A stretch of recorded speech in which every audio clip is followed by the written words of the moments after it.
ছেলের চাকরি হয়েছে নতুন। বলল, মা, আমার একটা ব্যাংক অ্যাকাউন্ট খুলব। তুমিও যাবে গু? আমরা একসাথে ব্যাংকে গেলাম। কাউন্টারে ম্যানেজার জিজ্ঞেস করল, কি ধরনের অ্যাকাউন্ট চান? ছেলে বলল, যৌথ অ্যাকাউন্ট। আমার এবং আমার ভবিষ্যৎ স্ত্রীর নামে। কি? ম্যানেজার আমার দিকে তাকিয়ে বলল, ম্যাডাম, আপনার কাগজপত্র লাগবে। আমি অবাক হয়ে ছেলের দিকে তাকালাম।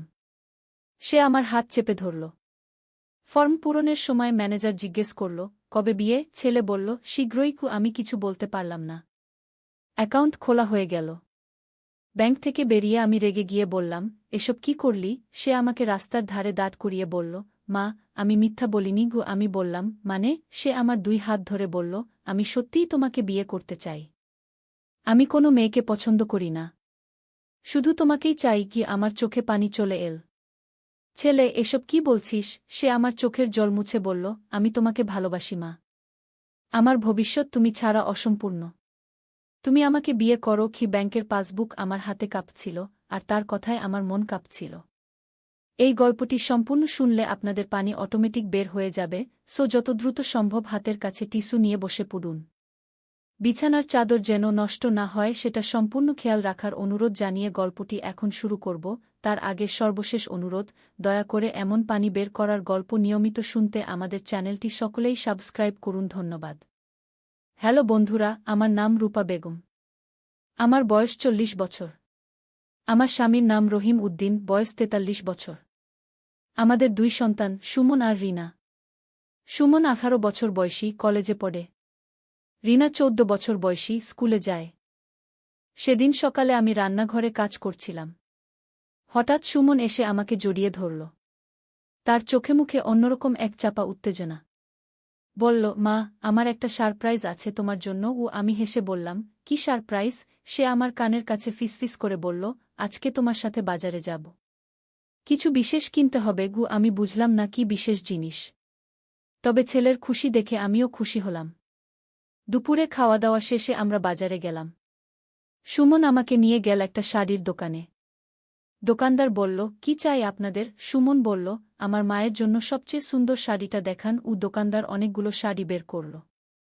একটা লাল রঙের শাড়ি দেখে সুমন বলল, এইটা পারফেক্ট। আমি বললাম, এত দামি শাড়ি কেন? সুমন আমার হাত ধরে বলল, মা, তুমি আমার সবচেয়ে প্রিয় মানুষ। তোমাকে সুন্দর দেখতে চাই। শাড়ি কেনার পর সুমন আমাকে নিয়ে গেল জুতার দোকানে। সেখানেও সবচেয়ে সুন্দর জুতা কিন। তারপর গহনার দোকানে গিয়ে একটা সোনার চেইন কিন। আমি অবাক হয়ে বললাম, সুমন, এত টাকা কোথায় পেলি? সে বলল, মা, আমি তো চাকরি পেয়েছি। প্রথম বেতনটা তোমার জন্যই খরচ করতে চাই। সন্ধ্যায় বাড়ি ফিরে সুমন বলল, মা, তুমি এইসব পরে একবার দেখাও তো। আমি বললাম, কেন? এখনই পরব নাকি? সে বলল, হ্যাঁ মা, দেখতে চাই তুমি কেমন লাগছ। আমি নতুন শাড়ি, জুতা আর চেইন পরে বেরিয়ে এলাম। সুমন আমাকে দেখে মুগ্ধ হয়ে বলল, মা, তুমি রানীর মতো লাগছ। রাতে খাওয়ার টেবিলে সুমন বলল, মা, আমি তোমার সাথে কিছু কথা বলতে চাই। আমি বললাম, বল, কি কথা? সুমন গম্ভীর মুখে বলল, মা, আমি চাই তুমি সবসময় সুন্দর থাক। আমি চাই তোমার যত্ন নিতে। আমি হেসে বললাম, তুই তো আমার ছেলে, অবশ্যই আমার যত্ন নিবি। কি? সুমন আমার হাত ধরে বলল, না মা, আমি আরও ভালো যত্ন নিতে চাই। আমি চাই তুমি আমার সাথে থাক সবসময়। পরদিন সকালে আমি দেখি সুমন আমার জন্য চা বানিয়ে এনেছে। এমনকি নাস্তাও তৈরি করেছে। আমি বললাম, সুমন, তুই এত কিছু করছিস কেন? সে বলল, মা, আমি বুঝেছি যে আমার জীবনের সবচেয়ে গুরুত্বপূর্ণ মানুষ তুমি। আমি তোমাকে খুশি রাখতে চাই। সেদিন দুপুরে রহিম অফিস থেকে ফিরে এসে বলল, রূপা, সুমনের আচরণ কেমন যেন অদ্ভুত লাগছে। সে এত যত্ন করছে কেন? আমি বললাম, ছেলে বড় হয়েছে, হয়তো বুঝতে পারছে মায়ের মূল্য। কিন্তু মনে মনে আমিও একটু ভাবনায় পড়লাম। তৃতীয় দিন সুমন আমাকে বলল, মা, আজকে আমার সাথে একটা জায়গায় যাবে। আমি জিজ্ঞেস করলাম, কোথায়? সে বলল, চল দেখবি। আমরা রিক্সা করে শহরের একটা নতুন জায়গায় গেলাম। সেখানে একটা সুন্দর পার্ক। সুমন আমার হাত ধরে বলল, মা, এই জায়গাটা কেমন লাগছে? আমি বললাম, খুব সুন্দর। সে বলল, আমি চাই আমরা দুজন এখানে প্রতিদিন আসি। শুধু আমরা দুজন। পার্কে বসে সুমন আমার দিকে তাকিয়ে বলল, মা, তুমি কি জান আমি তোমাকে কতটা ভালোবাসি? আমি বললাম, অবশ্যই জানি। তুই আমার ছেলে। কি? সে বলল, না মা, আমার ভালোবাসা অন্যরকম। আমি তোমাকে এমনভাবে ভালোবাসি যেমন একজন মানুষ তার প্রিয় মানুষকে ভালোবাসে। আমি একটু অস্বস্তি বোধ করলাম। বললাম, সুমন, তুই কি বলছিস? সুমন আমার 2 হাত ধরে বলল, মা, আমি অন্য কোনো মেয়েকে পছন্দ করি না। আমার কাছে তুমিই সবচেয়ে সুন্দর, সবচেয়ে ভালো। আমি চাই তুমি আমার সাথে থাক। আমি ভয় পেয়ে গেলাম। বললাম, সুমন, তুই কি বলছিস? আমি তো তোর মা। সে বলল, আমি জানি মা। কিন্তু আমার মনে যা আছে সেটা বলতে চাই। আমি উঠে দাঁড়ালাম। বললাম, চল বাড়ি যাই। কিন্তু সুমন আমার হাত ধরে বলল, মা, আমার কথা শোন। আমি তোমার ক্ষতি করব না। আমি শুধু তোমাকে ভালোবাসি। আমি তার হাত ছাড়িয়ে বললাম, সুমন, এসব কথা বল না। বাড়ি ফেরার পথে আমি কিছুই বলিনি। কিন্তু মনে মনে ভাবছিলাম, এসব কি হচ্ছে? ছেলে কেন এমন কথা বলছে? বাড়িতে পৌঁছে আমি সরাসরি আমার রুমে চলে গেলাম। রাতে খাওয়ার সময় সুমন স্বাভাবিক ভাব করার চেষ্টা করল। কিন্তু আমি তার দিকে তাকাতে পারছিলাম না। রহিম জিজ্ঞেস করল, কি হয়েছে? তোমাকে চুপচাপ লাগছে। আমি বললাম, কিছু না, একটু মাথা ব্যথাই। রাতে শুয়ে ভাবছিলাম, সুমন কি সত্যিই আমাকে সেভাবে দেখে? নাকি এটা কোনো ভুল বোঝাবুঝি? হয়তো ছেলে বয়সের কারণে কনফিউজড। আমি ঠিক করলাম তার সাথে পরিষ্কার কথা বলব। পরদিন সকালে সুমন আমার জন্য চা নিয়ে এল। আমি বললাম, সুমন বস, তোর সাথে কথা আছে। সে বসল। আমি বললাম, গতকাল তুই যা বলেছিস সেসব ভুলে যা। তুই আমার ছেলে। আমি তোর মা। এর বাইরে আমাদের মধ্যে অন্য কোনো সম্পর্ক হতে পারে না। সুমন মাথা নিচু করে বলল, মা, আমি ভুল বলিনি। আমি সত্যিই তোমাকে ভালোবাসি। কিন্তু তুমি যদি চাও, আমি এসব কথা আর বলব না। আমি বললাম, হ্যাঁ, আর বলিস না। এসব ভুলে যা। কিন্তু সুমন সত্যিই ভুলে গেল কিনা সেটা বোঝা যাচ্ছিল না। সে আমার যত্ন নেওয়া বন্ধ করল না। প্রতিদিন আমার জন্য বিশেষ কিছু না কিছু করত।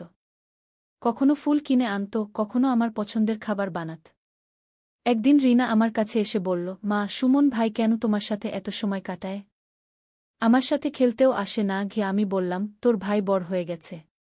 বড়দের অন্যরকম কাজ থাকে। কিন্তু সত্যি বলতে সুমনের আচরণ আমাকে ভাবাচ্ছিল। সে সত্যিই কি আমাকে অন্যভাবে দেখে? নাকি এটা শুধু একটা ফেজ যেটা চলে যাবে? একদিন বিকেলে আমি বারান্দায় বসে সেলাই করছিলাম। সুমন এসে আমার পাশে বসল। বলল, মা, তুমি কি আমাকে অস্বাভাবিক মনে কর? আমি সেলাই থামিয়ে বললাম, কেন এমন কথা বলছিস? সে বলল, আমি জানি আমার মন অন্যদের থেকে আলাদা। কিন্তু আমি পারি না আমার অনুভূতি পাল্টাতে। আমি তার দিকে তাকালাম। দেখলাম তার চোখে সত্যিই এক ধরনের কষ্ট। বললাম, সুমন, তুই হয়তো কনফিউজড। বয়স হলে এসব ভাবনা আসে। কিছুদিন পরে ঠিক হয়ে যাবে। সে বলল, না মা, আমার এই অনুভূতি অনেক দিনের।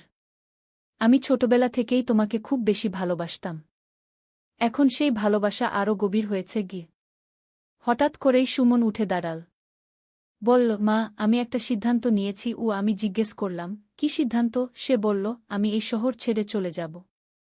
অন্য শহরে চাকরি নেব। আমি চমকে উঠলাম। বললাম, কেন? হঠাৎ কেন এমন সিদ্ধান্ত? সে বলল, কারণ আমি বুঝতে পারছি আমার এই অনুভূতি তোমাকে কষ্ট দিচ্ছে। আমি তোমার কষ্টের কারণ হতে চাই না। আমার চোখে জল এসে গেল। বললাম, সুমন, তুই আমাকে ছেড়ে যেতে পারবি না। তুই আমার ছেলে, আমার সবচেয়ে প্রিয় সন্তান। সুমন আমার কাছে এসে বসল। বলল, মা, আমিও তোমাকে ছাড়তে পারব না। কিন্তু আমি যদি থাকি তাহলে এই সমস্যা থেকেই যাবে। আমি বললাম, কোনো সমস্যা নেই। তুই স্বাভাবিক থাক। আমি তোর মা, তুই আমার ছেলে। এটাই যথেষ্ট। সুমন আমার হাত ধরল। বলল, মা, তাহলে আমি একটা অনুরোধ করি। আমি বললাম, বল। সে বলল, তুমি আমাকে তোমার সবচেয়ে ভালো বন্ধু মনে কর। আমি হব তোমার সবচেয়ে কাছের মানুষ। কিন্তু মা ছেলে হিসেবে। আমি মাথা নাড়লাম। বললাম, ঠিক আছে, তুই থাক আমার সাথে। কিন্তু প্রমিস কর, কোনো অদ্ভুত কথা বলবি না। সুমন হেসে বলল, প্রমিস মা। সেদিনের পর থেকে সুমন অনেকটা স্বাভাবিক হয়ে গেল। সে আমার যত্ন নিত, কিন্তু সেটা একজন ভালো ছেলের মতোই। আমিও স্বস্তি পেলাম। কিন্তু তার কিছুদিন পরে একদিন বিকেলে সুমন আমার কাছে এসে বলল, মা, আমার একটা গোপন কথা আছে। আমি চিন্তিত হয়ে বললাম, কি গোপন কথা? সে হেসে বলল, আমার একটা গার্লফ্রেন্ড হয়েছে। আমি খুশি হয়ে বললাম, সত্যি? কে সে? কেমন মেয়ে? সুমন বলল, তার নাম প্রিয়া। আমার কলেজের ক্লাসমেট। খুব ভালো মেয়ে। আমি বললাম, কবে তার সাথে পরিচয় করাবি? সে বলল, খুব শীঘ্রই। আমার মনে মনে ভাবলাম, এটাই ভালো হয়েছে। সুমনের মনের মধ্যে যে অদ্ভুত ভাবনা ছিল সেটা এখন চলে যাবে। কিছুদিন পরে সুমন সত্যিই প্রিয়াকে নিয়ে এল। খুব সুন্দর, ভদ্র মেয়ে। আমার সাথে খুব ভালো ব্যবহার করল। সুমনের দিকে তাকিয়ে দেখলাম সে খুব খুশি। তার চোখে মুখে এক ধরনের শান্তি। প্রিয়া চলে যাওয়ার পর সুমন আমার কাছে এসে বলল, মা, তোমার প্রিয়াকে কেমন লাগল? আমি বললাম, খুব ভালো লাগল। তোর জন্য পারফেক্ট। সুমন হেসে বলল, জান মা, প্রিয়া আমাকে বলেছে যে আমি তোমার সাথে খুব ভালো ব্যবহার করি। সে বলেছে যে যে ছেলে মায়ের যত্ন নেয় সে সব সময় ভালো হয়। আমি গর্ব অনুভব করলাম। আমার ছেলে সত্যিই ভালো। তার মনের অদ্ভুত ভাবনাগুলো এখন চলে গেছে। সে এখন একজন স্বাভাবিক যুবক। রাতে খাওয়ার টেবিলে সুমন সবাইকে বলল, আমি আর প্রিয়া বিয়ে করব। রহিম খুশি হয়ে বলল, বাহ। কবে? সুমন বলল, আগে চাকরিটা একটু স্থিতিশীল হোক, তারপর। সেদিন রাতে আমি ভাবছিলাম জীবনে অনেক জটিলতা আসে, কিন্তু সময়ের সাথে সব কিছু ঠিক হয়ে যায়। সুমনের মতো একটি ভালো ছেলে কিছুদিনের জন্য কনফিউজড হতেই পারে, কিন্তু শেষ পর্যন্ত সে তার সঠিক পথ খুঁজে পেয়েছে। পরের দিন সকালে উঠে দেখি সুমন আমার জন্য চা বানিয়ে রেখেছে, কিন্তু এবার সেই চায়ের সাথে একটা চিঠি। আমি চিঠিটা খুলে পড়লাম। প্রিয় মা, তুমি আমার জীবনের সবচেয়ে গুরুত্বপূর্ণ মানুষ।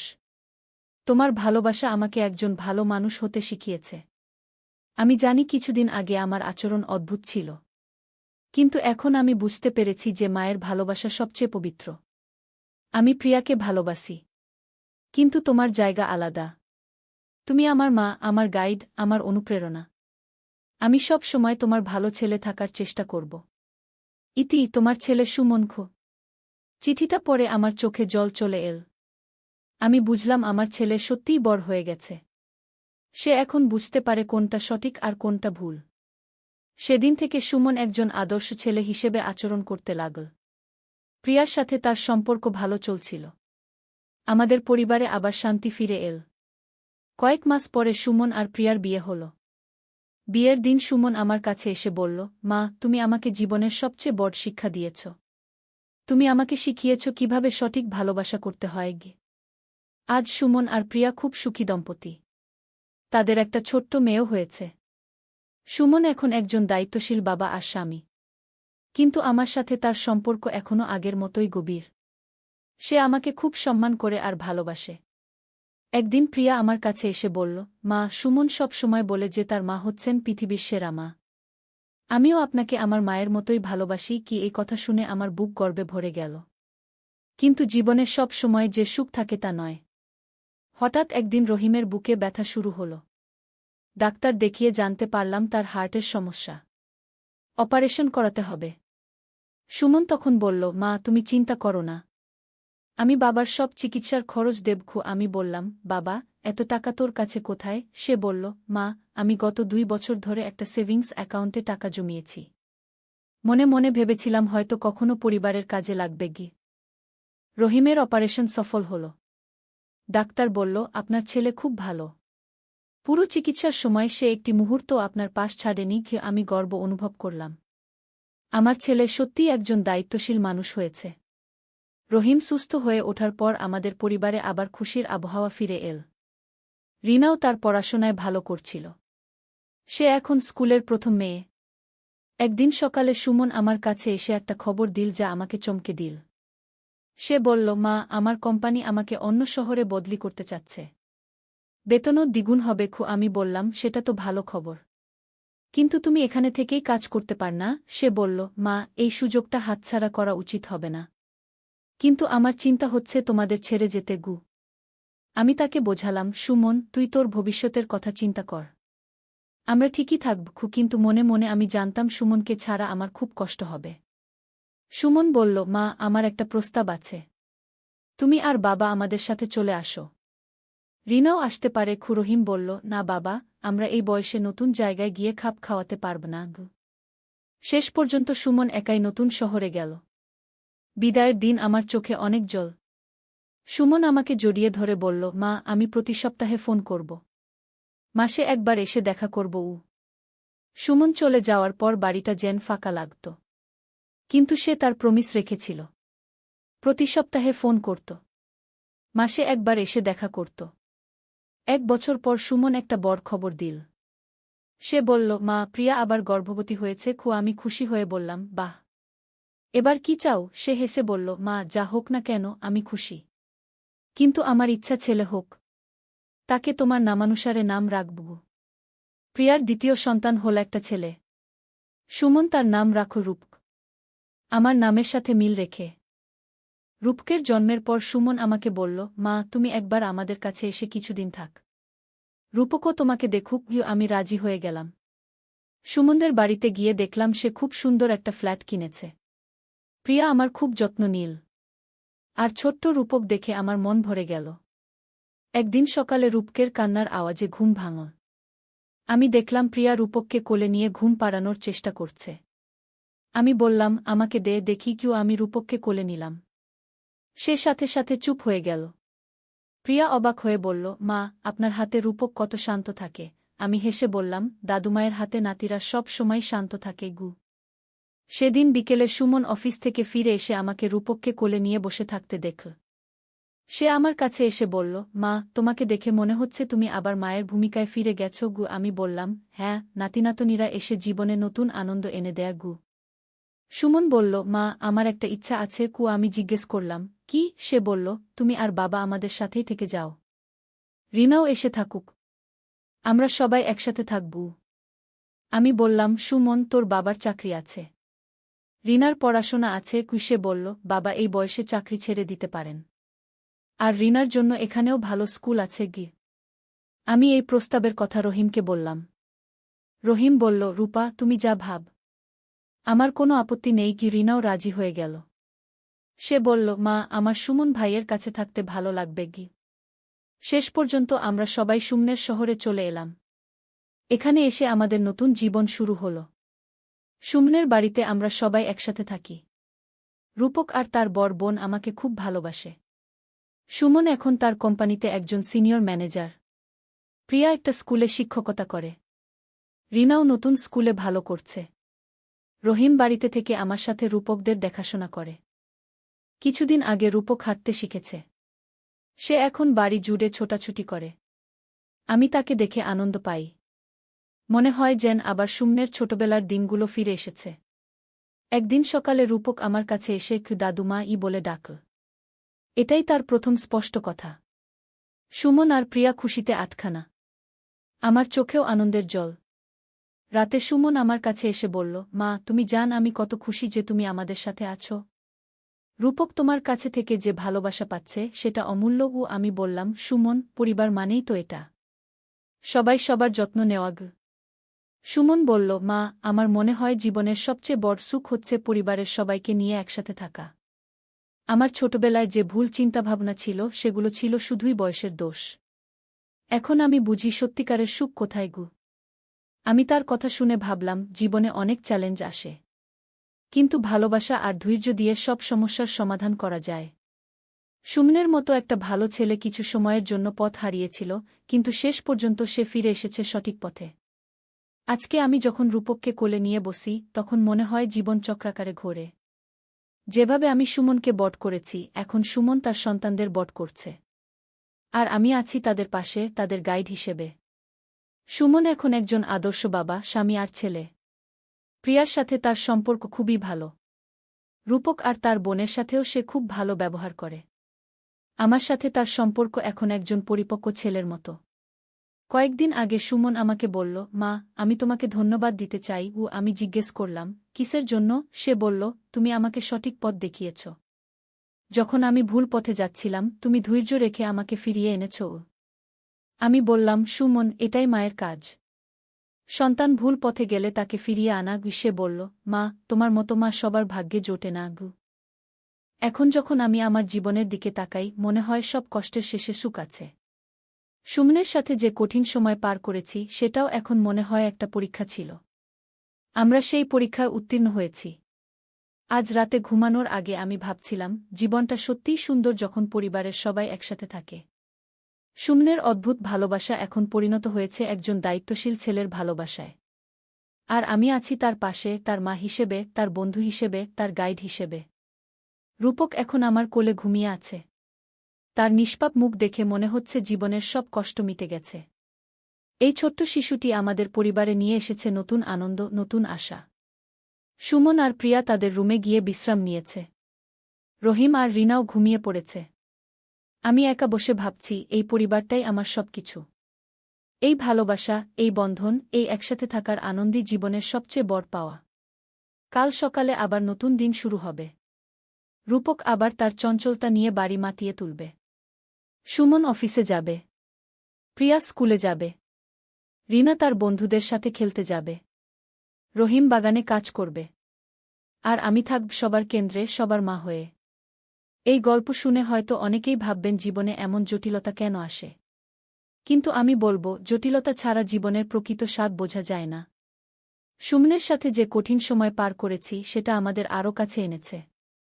এখন আমাদের বন্ধন আরও মজবুত। আমার এই গল্প শেষ করব একটা কথা দিয়ে, পরিবার হচ্ছে জীবনের সবচেয়ে বড় সম্পদ। যতই সমস্যা আসুক, পরিবারের ভালোবাসা দিয়ে সব কিছুর সমাধান সম্ভব। আর মায়ের ভালোবাসা হচ্ছে পৃথিবীর সবচেয়ে শুদ্ধতম ভালোবাসা। গতকাল বিদ্যুৎ বিল দিতে গিয়ে এমন একটা ঘটনা ঘটল যা আমার সারা রাত ঘুম হারাম করে দিয়েছে। আমাদের বাড়ির বিদ্যুৎ বিল 3 মাস বাকি পড়েছিল। কাল সকালে ছেলে বলল, মা, আজ বিল পরিশোধ করতে হবে, নইলে কানেকশন কেটে দেবে। আমি তৈরি হয়ে নিলাম। সে বলল, তুমি একা যেজো না, আমি সাথে যাব। বিদ্যুৎ অফিসে পৌঁছে দেখি প্রচুর ভিড়। নম্বর নিয়ে লাইনে দাঁড়ালাম। আমার আগে একজন দম্পতি ছিল, তাদের দেখে মনে হচ্ছিল নতুন বিয়ে হয়েছে। স্বামী তার স্ত্রীর কাগজপত্র গুছিয়ে দিচ্ছিল, এত যত্ন করে। আমি ভাবছিলাম আমার ছেলেও এরকম যত্নশীল। প্রায় 1.5 ঘণ্টা পর আমাদের পালা এল। কাউন্টারের পুরুষ কর্মচারীটি বিল দেখে জিজ্ঞেস করল, এত দেরি কেন? 3 মাসের বিল, আমি বলতে যাচ্ছিলাম, হঠাৎ সে জিজ্ঞেস করল, আপনাদের সম্পর্ক কি? কে বিল পরিশোধ করবেন? আমি বলতে গেলাম আমি তার মা, কিন্তু ছেলে তার আগেই বলে দিল, এ আমার ওয়াইফ। আমি বিল দেব। আমি চমকে তার দিকে তাকালাম। কর্মচারী রিসিপ্ট দিতে দিতে বলল, আচ্ছা, তাহলে আপনার নামেই রিসিপ্ট করে দিচ্ছি। বিল পরিশোধ হয়ে গেল। বাইরে এসে আমি জিজ্ঞেস করলাম, তুই আমাকে ওয়াইফ কেন বললি? আমি তো তোর মা গু। সে আমার হাত ধরে একটা বেঞ্চের দিকে নিয়ে গেল। বসিয়ে দিয়ে বলল, মা, আমি জানি এটা শোনাতে অদ্ভুত লাগবে। রিসিপ্টটা আমার হাতে দিয়ে বলল, কিন্তু আমি চাই সত্যিই তুমি আমার ওয়াইফ হয়ে যাও। আমি হাসলাম, পাগল হয়েছিস নাকি? সে গম্ভীর হয়ে বলল, না মা, আমি একদম গম্ভীর। আমি তোমাকে ভালোবাসি। আমার হাসি থেমে গেল। শুধু মা হিসেবে নয়, একজন নারী হিসেবে। রাস্তার ট্রাফিকের শব্দ কানে আসছিল, কিন্তু তার কথাই বেশি স্পষ্ট শোনা যাচ্ছিল। আমি জানি সমাজ এটা মানবে না, কিন্তু আমার ভালোবাসা সত্যি কি তার চোখে জল এসে গেছে। আমি তোমার যত্ন নিতে চাই, তোমার সব দায়িত্ব নিতে চাই। আমি উঠে যেতে চাইলাম। সে আমার শাড়ির আঁচল ধরে ফেল। মা, প্লিজ একবার ভেবে দেখো। আমরা কোথাও দূরে চলে যেতে পারি, যেখানে কেউ আমাদের চেনে না। বিদ্যুৎ অফিসের বাইরে সন্ধ্যার আলো জ্বলে উঠেছে। তুমি আমাকে বিয়ে করো, মা। আমি তোমাকে সুখী রাখব। আমি কিছু বলতে পারলাম না, শুধু রিসিপ্টটা শক্ত করে ধরে রাখলাম। এই গল্পটি সম্পূর্ণ শুনলে আপনাদের পানি অটোমেটিক বের হয়ে যাবে, যত দ্রুত সম্ভব হাতের কাছে টিস্যু নিয়ে বসে পড়ুন। বিছানার চাদর যেন নষ্ট না হয় সেটা সম্পূর্ণ খেয়াল রাখার অনুরোধ জানিয়ে গল্পটি এখন শুরু করব। তার আগে সর্বশেষ অনুরোধ, দয়া করে এমন পানি বের করার গল্প নিয়মিত শুনতে আমাদের চ্যানেলটি সকলেই সাবস্ক্রাইব করুন। ধন্যবাদ। হ্যালো বন্ধুরা, আমার নাম শ্রাবণী রায়। আমার বয়স 43 বছর।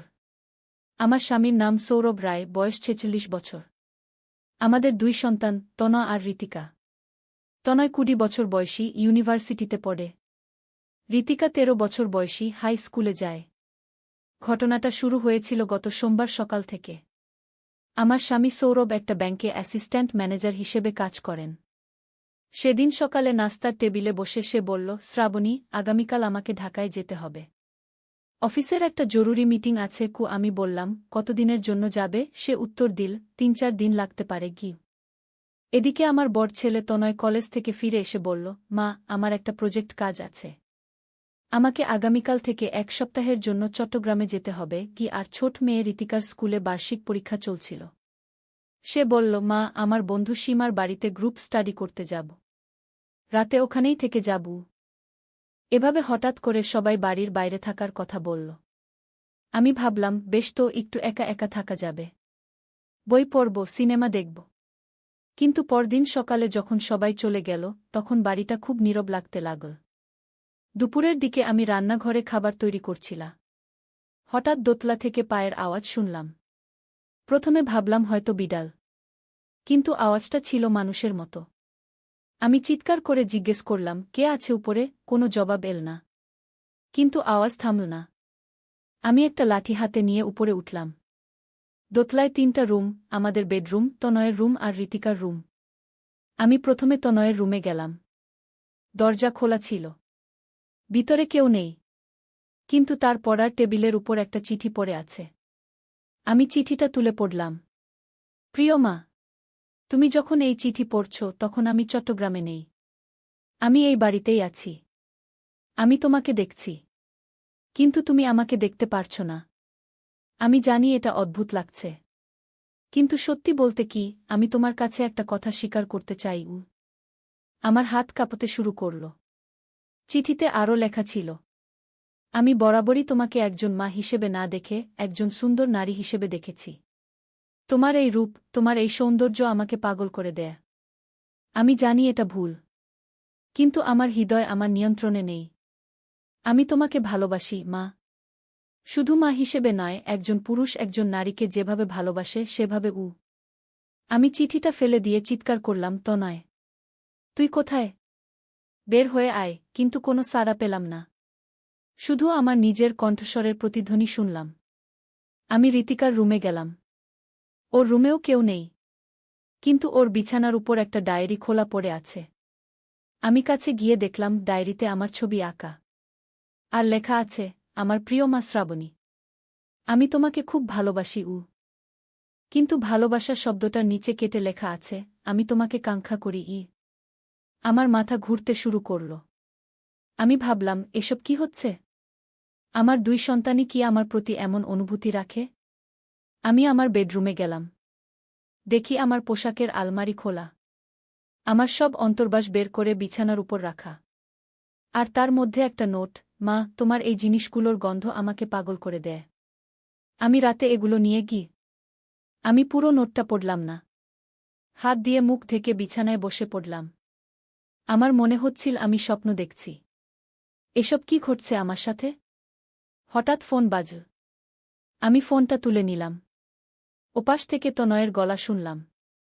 কিন্তু গলাটা কেমন যেন ভারী এবং কাঁপা কাঁপা। মা, তুমি কি আমার চিঠি পড়েছ? আমি বললাম, তনয়, তুই কোথায়? এসব কি লিখেছিস? সে বলল, মা, আমি এই বাড়িতেই আছি। কিন্তু আমি তোমার সামনে আসতে পারছি না। আমি লজ্জিত। আমি জানি আমার এই অনুভূতিগুলো ভুল। কিন্তু আমি নিজেকে নিয়ন্ত্রণ করতে পারি না। আমি বললাম, তুই কি বলছিস তনয়? তুই তো আমার ছেলে। সে বলল, হ্যাঁ মা, আমি তোমার ছেলে। কিন্তু আমি একজন পুরুষও। আর তুমি একজন অসাধারণ সুন্দর নারী। প্রতিদিন তোমাকে দেখে, তোমার সাথে কথা বলে আমার ভিতরে যে অনুভূতি জন্মেছে সেটা আর চেপে রাখতে পারছি না। ফোনের লাইন কেটে গেল। আমি ফোনটা রেখে দিয়ে ভাবলাম, আমার কি করা উচিত? আমি কি পুলিশে খবর দেব? কিন্তু তনয় তো আমার নিজের সন্তান। সন্ধ্যার দিকে আবার ফোন বাজল। এবার ঋতিকার গলা। মা, তুমি আমার ডায়েরি দেখেছ? আমি বললাম, ঋতিকা, তুই কোথায়? এসব কি লিখেছিস তোর ডায়েরিতে? সে বলল, মা, আমি জানি আমি এখনো ছোট। কিন্তু আমি বুঝি। আমি বুঝি যে তুমি কতটা সুন্দর, কতটা আকর্ষণীয়। আমি রাতে শুয়ে শুয়ে তোমার কথা ভাবি। তোমার স্পর্শ কেমন হবে, তোমার ঠোঁট কেমন স্বাদের। আমি চিৎকার করে বললাম, ঋতিকা, তুই কি বলছিস? সে বলল, মা, আমি জানি এটা ভুল। কিন্তু আমি তোমাকে ভালোবাসি। আমি চাই তুমি আমার হয়ে যাও। শুধু আমার। ফোনের লাইন আবার কেটে গেল। রাতের বেলা আমি ঘুমাতে পারলাম না। মনে হচ্ছিল কেউ যেন আমাকে দেখছে। আমি উঠে জানালার পর্দা সরিয়ে বাইরে তাকালাম। অন্ধকারে কিছুই দেখতে পেলাম না। কিন্তু মনে হচ্ছিল কোথাও যেন কেউ লুকিয়ে আছে। মধ্যরাতে হঠাৎ আমার রুমের দরজায় টোকা পড়ল। আমি বললাম, কে? ওপাশ থেকে তনয়ের গলা, মা, আমি। দরজা খোলো উ। আমি বললাম, তো নয়, তুই কি পাগল হয়ে গেছিস? তুই তো চট্টগ্রামে গেছিস গু। সে বলল, না মা, আমি এই বাড়িতেই আছি। আমি লুকিয়ে আছি। আমি তোমার কাছে আসতে চাই। তোমাকে স্পর্শ করতে চাই উ। আমি দরজায় খিল দিয়ে দিলাম। কিন্তু টোকা থামল না। আরও জোরে টোকা পড়তে লাগল। আর তার সাথে তনয়ের গলায় কান্নার আওয়াজ, মা প্লিজ দরজা খোলো। আমি তোমার প্রয়োজন। আমি কিছু বলতে পারলাম না। কিভাবে বলব যে আমার নিজের সন্তানরাই আমার প্রতি এমন অনুভূতি রাখে? সৌরভ বলল, তুমি ঘাবড়ানোর কিছু নেই। তনয় আর ঋতিকা তো তোমার সাথে আছে গু। আমি বললাম, না, তারা বাড়িতে নেই। তনয় চট্টগ্রামে গেছে। ঋতিকা ওর বন্ধুর বাড়িতে গু। সৌরভ বলল, তাহলে তো আরও ভালো। তুমি একটু আরাম করো। আমি ফিরেই তোমাকে কোথাও ঘুরতে নিয়ে যাব গু। ফোনটা রেখে আমি ভাবলাম, আমি কি সত্যিই পাগল হয়ে যাচ্ছি? আমার সন্তানরা কি সত্যিই এমন? নাকি আমার মনের কোনো অসুখ হয়েছে? রাত ৮টার দিকে আবার দরজায় টোকা পড়ল। আমি জিজ্ঞেস করলাম, কে? এবার ঋতিকার গলা, মা আমি। দরজা খোলো উ। আমি বললাম, ঋতিকা, তুই কখন ফিরলি? সে বলল, আমি ফিরি নাই মা। আমি এই বাড়িতেই লুকিয়েছিলাম। আমি তোমাকে দেখছিলাম। তোমার রূপে আমি মুগ্ধ হয়ে গেছি গু। আমি বললাম, ঋতিকা, তুই কি বলছিস? তুই তো আমার মেয়ে ঘে।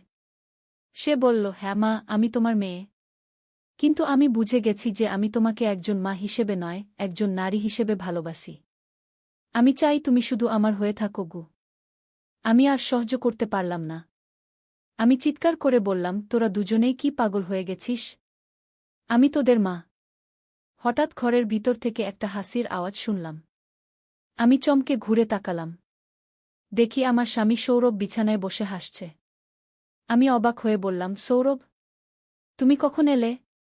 তুমি তো ঢাকা ছিলে গু। সে বলল, আমি কখনোই ঢাকায় যাইনি শ্রাবণী। আমি এই বাড়িতেই ছিলাম। লুকিয়েছিলাম গু। আমি বললাম, কেন? কেন তুমি এমনটা করলে? সে উঠে এসে আমার কাছে দাঁড়াল। তার চোখে একটা অদ্ভুত চাহনি। কারণ আমি তোমাকে পরীক্ষা করতে চেয়েছিলাম। আমি জানতে চেয়েছিলাম তুমি আমাদের সন্তানদের এই ধরনের প্রেমে কিভাবে সাড়া দেবে গু। আমি পেছনে সরে গেলাম। তুমি কি বলছো সৌরভ? সে বলল, শ্রাবণী, আমি দীর্ঘদিন ধরে লক্ষ্য করছিলাম যে তনয় আর ঋতিকা তোমার প্রতি স্বাভাবিক সন্তানের ভালোবাসা ছাড়িয়ে অন্য কিছু অনুভব করে।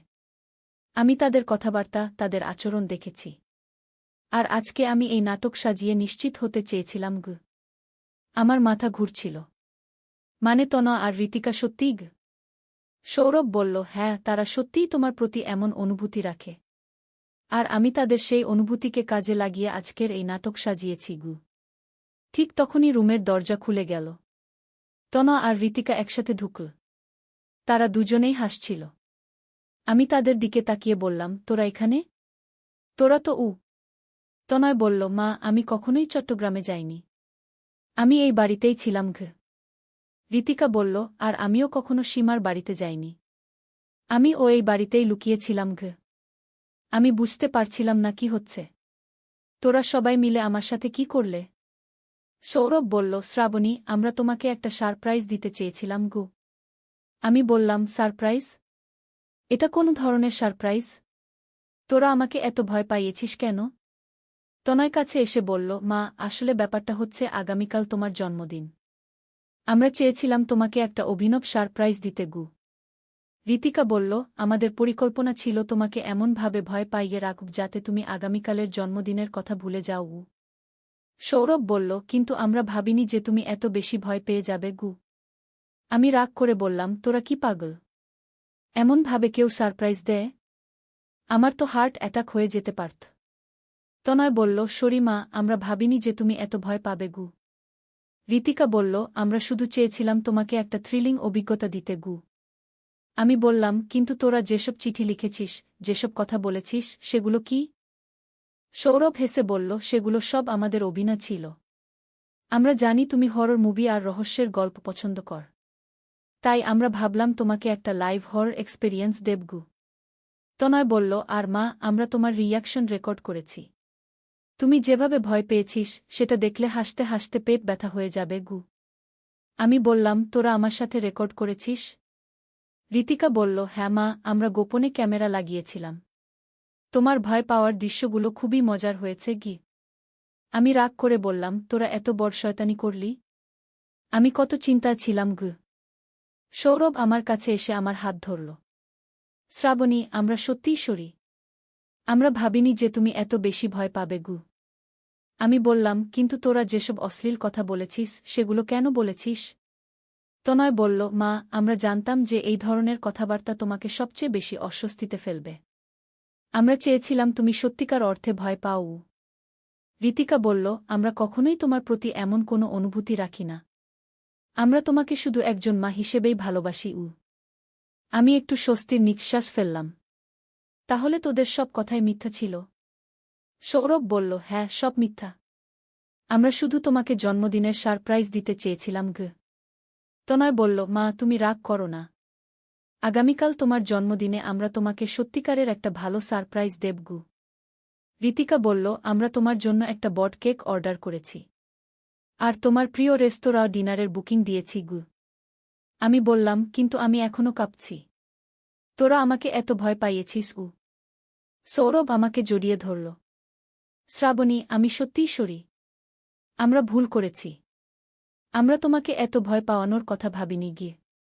আমি বললাম, আমি ভেবেছিলাম আমার পরিবার সত্যিই পাগল হয়ে গেছে গিয়ে। তনয় বলল, মা, আমরা পাগল হইনি। আমরা শুধু তোমাকে একটা অন্যরকম অভিজ্ঞতা দিতে চেয়েছিলাম গু। ঋতিকা বলল, কিন্তু আমরা বুঝতে পারিনি যে এই অভিজ্ঞতা তোমার জন্য এত ভয়ানক হবে গু। আমি বললাম, আচ্ছা, তোরা কিভাবে এই পুরো প্ল্যান করেছিলি? সৌরভ বলল, আমরা 2 সপ্তাহ ধরে এই প্ল্যান করেছি। আমি অফিসে ছুটি নিয়েছিলাম কিন্তু তোমাকে বলিনি গিয়ে। তনয় বলল, আর আমি কলেজে আমার বন্ধুদের বলে রেখেছিলাম যে আমি চট্টগ্রামে যাচ্ছি, যাতে কেউ তোমাকে আমার সম্পর্কে কিছু বলতে না পারে গি। ঋতিকা বলল, আর আমি সীমাকে বলে রেখেছিলাম যে আমি অসুস্থ, তাই স্কুলে যেতে পারব না গি। আমি বললাম, তোরা কত চালাক! সবকিছু এত নিখুঁতভাবে প্ল্যান করেছিলি। সৌরভ বলল, আমরা চেয়েছিলাম তোমাকে সত্যিকারের একটা সারপ্রাইজ দিতে। কিন্তু আমরা ভাবিনি যে তুমি এত বেশি ভয় পাবে গু। আমি বললাম, আমি গত 3 দিন ধরে একটা দুঃস্বপ্নে বেঁচেছিলাম গু। তনয় বলল, মা, আমরা সত্যিই দুঃখিত। আমরা এর জন্য তোমার ক্ষমা চাই। ঋতিকা বলল, আগামীকাল তোমার জন্মদিনে আমরা তোমাকে এর জন্য ক্ষতিপূরণ দেব গু। আমি হাসতে শুরু করলাম। রাগ আর ভয় কেটে গিয়ে এখন হাসি পাচ্ছিল। তোরা সত্যিই অসাধারণ। এমন একটা প্র্যাঙ্ক আমি জীবনে দেখিনি গিয়ে। সৌরভ বলল, তুমি রাগ করছো না? আমি বললাম, রাগ তো করছি, কিন্তু তোদের এই ক্রিয়েটিভিটি দেখে আমি গর্বিত। তোরা কত বুদ্ধি খাটিয়েছিস। তনয় বলল, মানে তুমি আমাদের মাফ করে দিলে? আমি বললাম, মাফ করে দিলাম, কিন্তু একটা শর্ত আছে গি। ঋতিকা বলল, কি শর্ত মা? আমি বললাম, ভবিষ্যতে এমন কোনো প্র্যাঙ্ক করবি না যেটা আমার হার্ট অ্যাটাক হওয়ার মতো অবস্থা করে গি। সৌরভ হেসে বলল, প্রমিস। আমরা আর কখনো এমন কিছু করব না গি। তনয় বলল, মা, এখন আমরা কি তোমাকে সেই ভিডিও দেখাতে পারি যেটা আমরা রেকর্ড করেছি? আমি বললাম, ভিডিও? তোরা সত্যিই আমার রিয়াকশন রেকর্ড করেছিস? ঋতিকা বলল, হ্যাঁ মা। তুমি যখন চিৎকার করেছিলি তখনকার ভিডিও দেখলে তুমি নিজেই হেসে উঠবে গু। আমি বললাম, আচ্ছা, দেখাও। দেখি আমি কেমন দেখাচ্ছিলাম গু। সৌরভ তার ল্যাপটপ নিয়ে এল। আমরা সবাই মিলে বিছানায় বসলাম। সৌরভ ভিডিওটা চালু করল।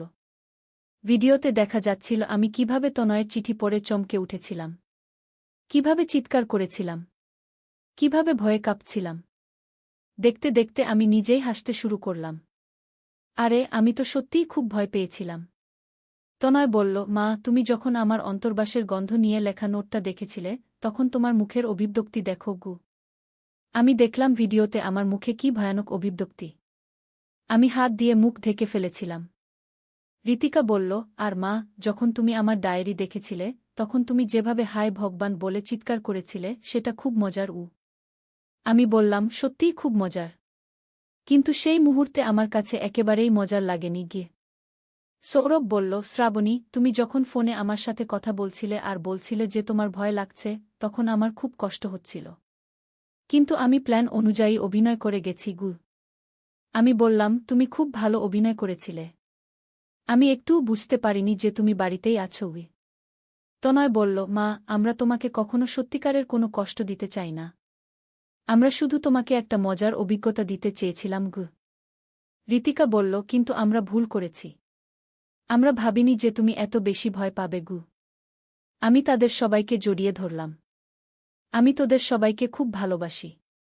তোরা আমার জন্য এত কিছু করেছিস। সৌরভ বলল, আমরাও তোমাকে খুব ভালোবাসি শ্রাবণী। তনয় বলল, মা, আগামীকাল তোমার জন্মদিনটা আমরা খুব সুন্দর করে সাজাব। ঋতিকা বলল, আর আমরা তোমার প্রিয় খাবারগুলো বানাব। আমি বললাম, কিন্তু আমি একটা কথা জানতে চাই। তোরা এই পুরো প্ল্যানটা কিভাবে এত নিখুঁতভাবে করেছিলি? সৌরভ বলল, আমরা সবাই মিলে অনেক রাত জেগে এই প্ল্যান করেছি। প্রতিটা স্টেপ আগে থেকে ঠিক করে রেখেছিলাম। তনয় বলল, আমরা তোমার মানসিকতা বুঝে চিঠিগুলো লিখেছিলাম যাতে তুমি সবচেয়ে বেশি অস্বস্তি অনুভব করব।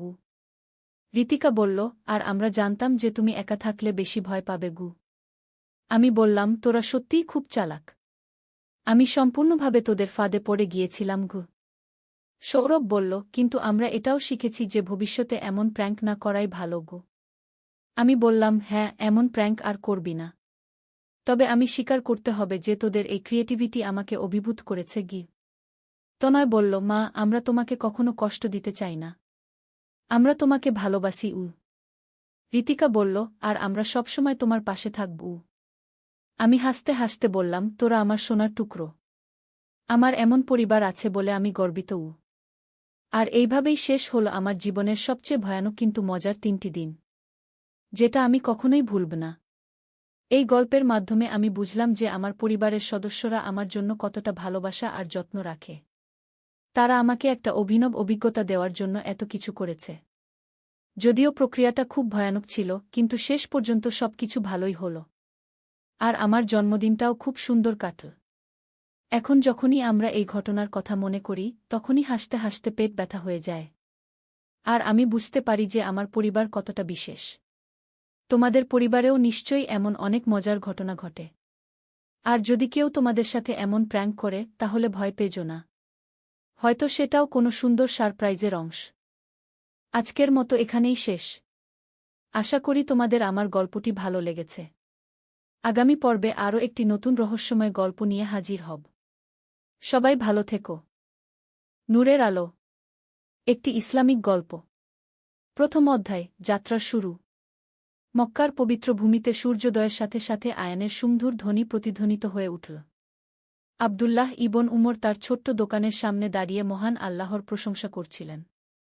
তিনি ছিলেন একজন সাধারণ কাপড় বিক্রেতা, কিন্তু তার হৃদয়ে ছিল অসাধারণ ঈমান এবং আল্লাহর প্রতি গভীর ভালোবাসা। সেদিন সকালে যখন তিনি তার দোকান খুলছিলেন, তখন একজন অপরিচিত ব্যক্তি তার কাছে এলেন। লোকটির চেহারায় ছিল গভীর দুশ্চিন্তার ছাপ। তার পোশাক আশাক দেখে বোঝা যাচ্ছিল যে তিনি দূর থেকে এসেছেন। আসসালামু আলাইকুম ওয়া রাহমাতুল্লাহি ওয়া বারাকাতুহু, অপরিচিত ব্যক্তিটি সালাম দিলেন। ওয়া আলাইকুমুসসালাম ওয়া রাহমাতুল্লাহি ওয়া বারাকাতুহু, আবদুল্লাহ জবাব দিলেন। কি সেবা করতে পারি আপনার? আমার নাম সাইফুদ্দিন, লোকটি বললেন। আমি দামেস্ক থেকে এসেছি। আমার একটি বিশেষ প্রয়োজন আছে। আবদুল্লাহ তাকে বসার জন্য আমন্ত্রণ জানালেন এবং মিষ্টি চা পরিবেশন করলেন। সাইফুদ্দিনের চোখে পানি এসে গেল। ভাই, আমি একটি কঠিন পরিস্থিতিতে আছি, সাইফুদ্দিন বলতে লাগলেন। আমার স্ত্রী গুরুতর অসুস্থ।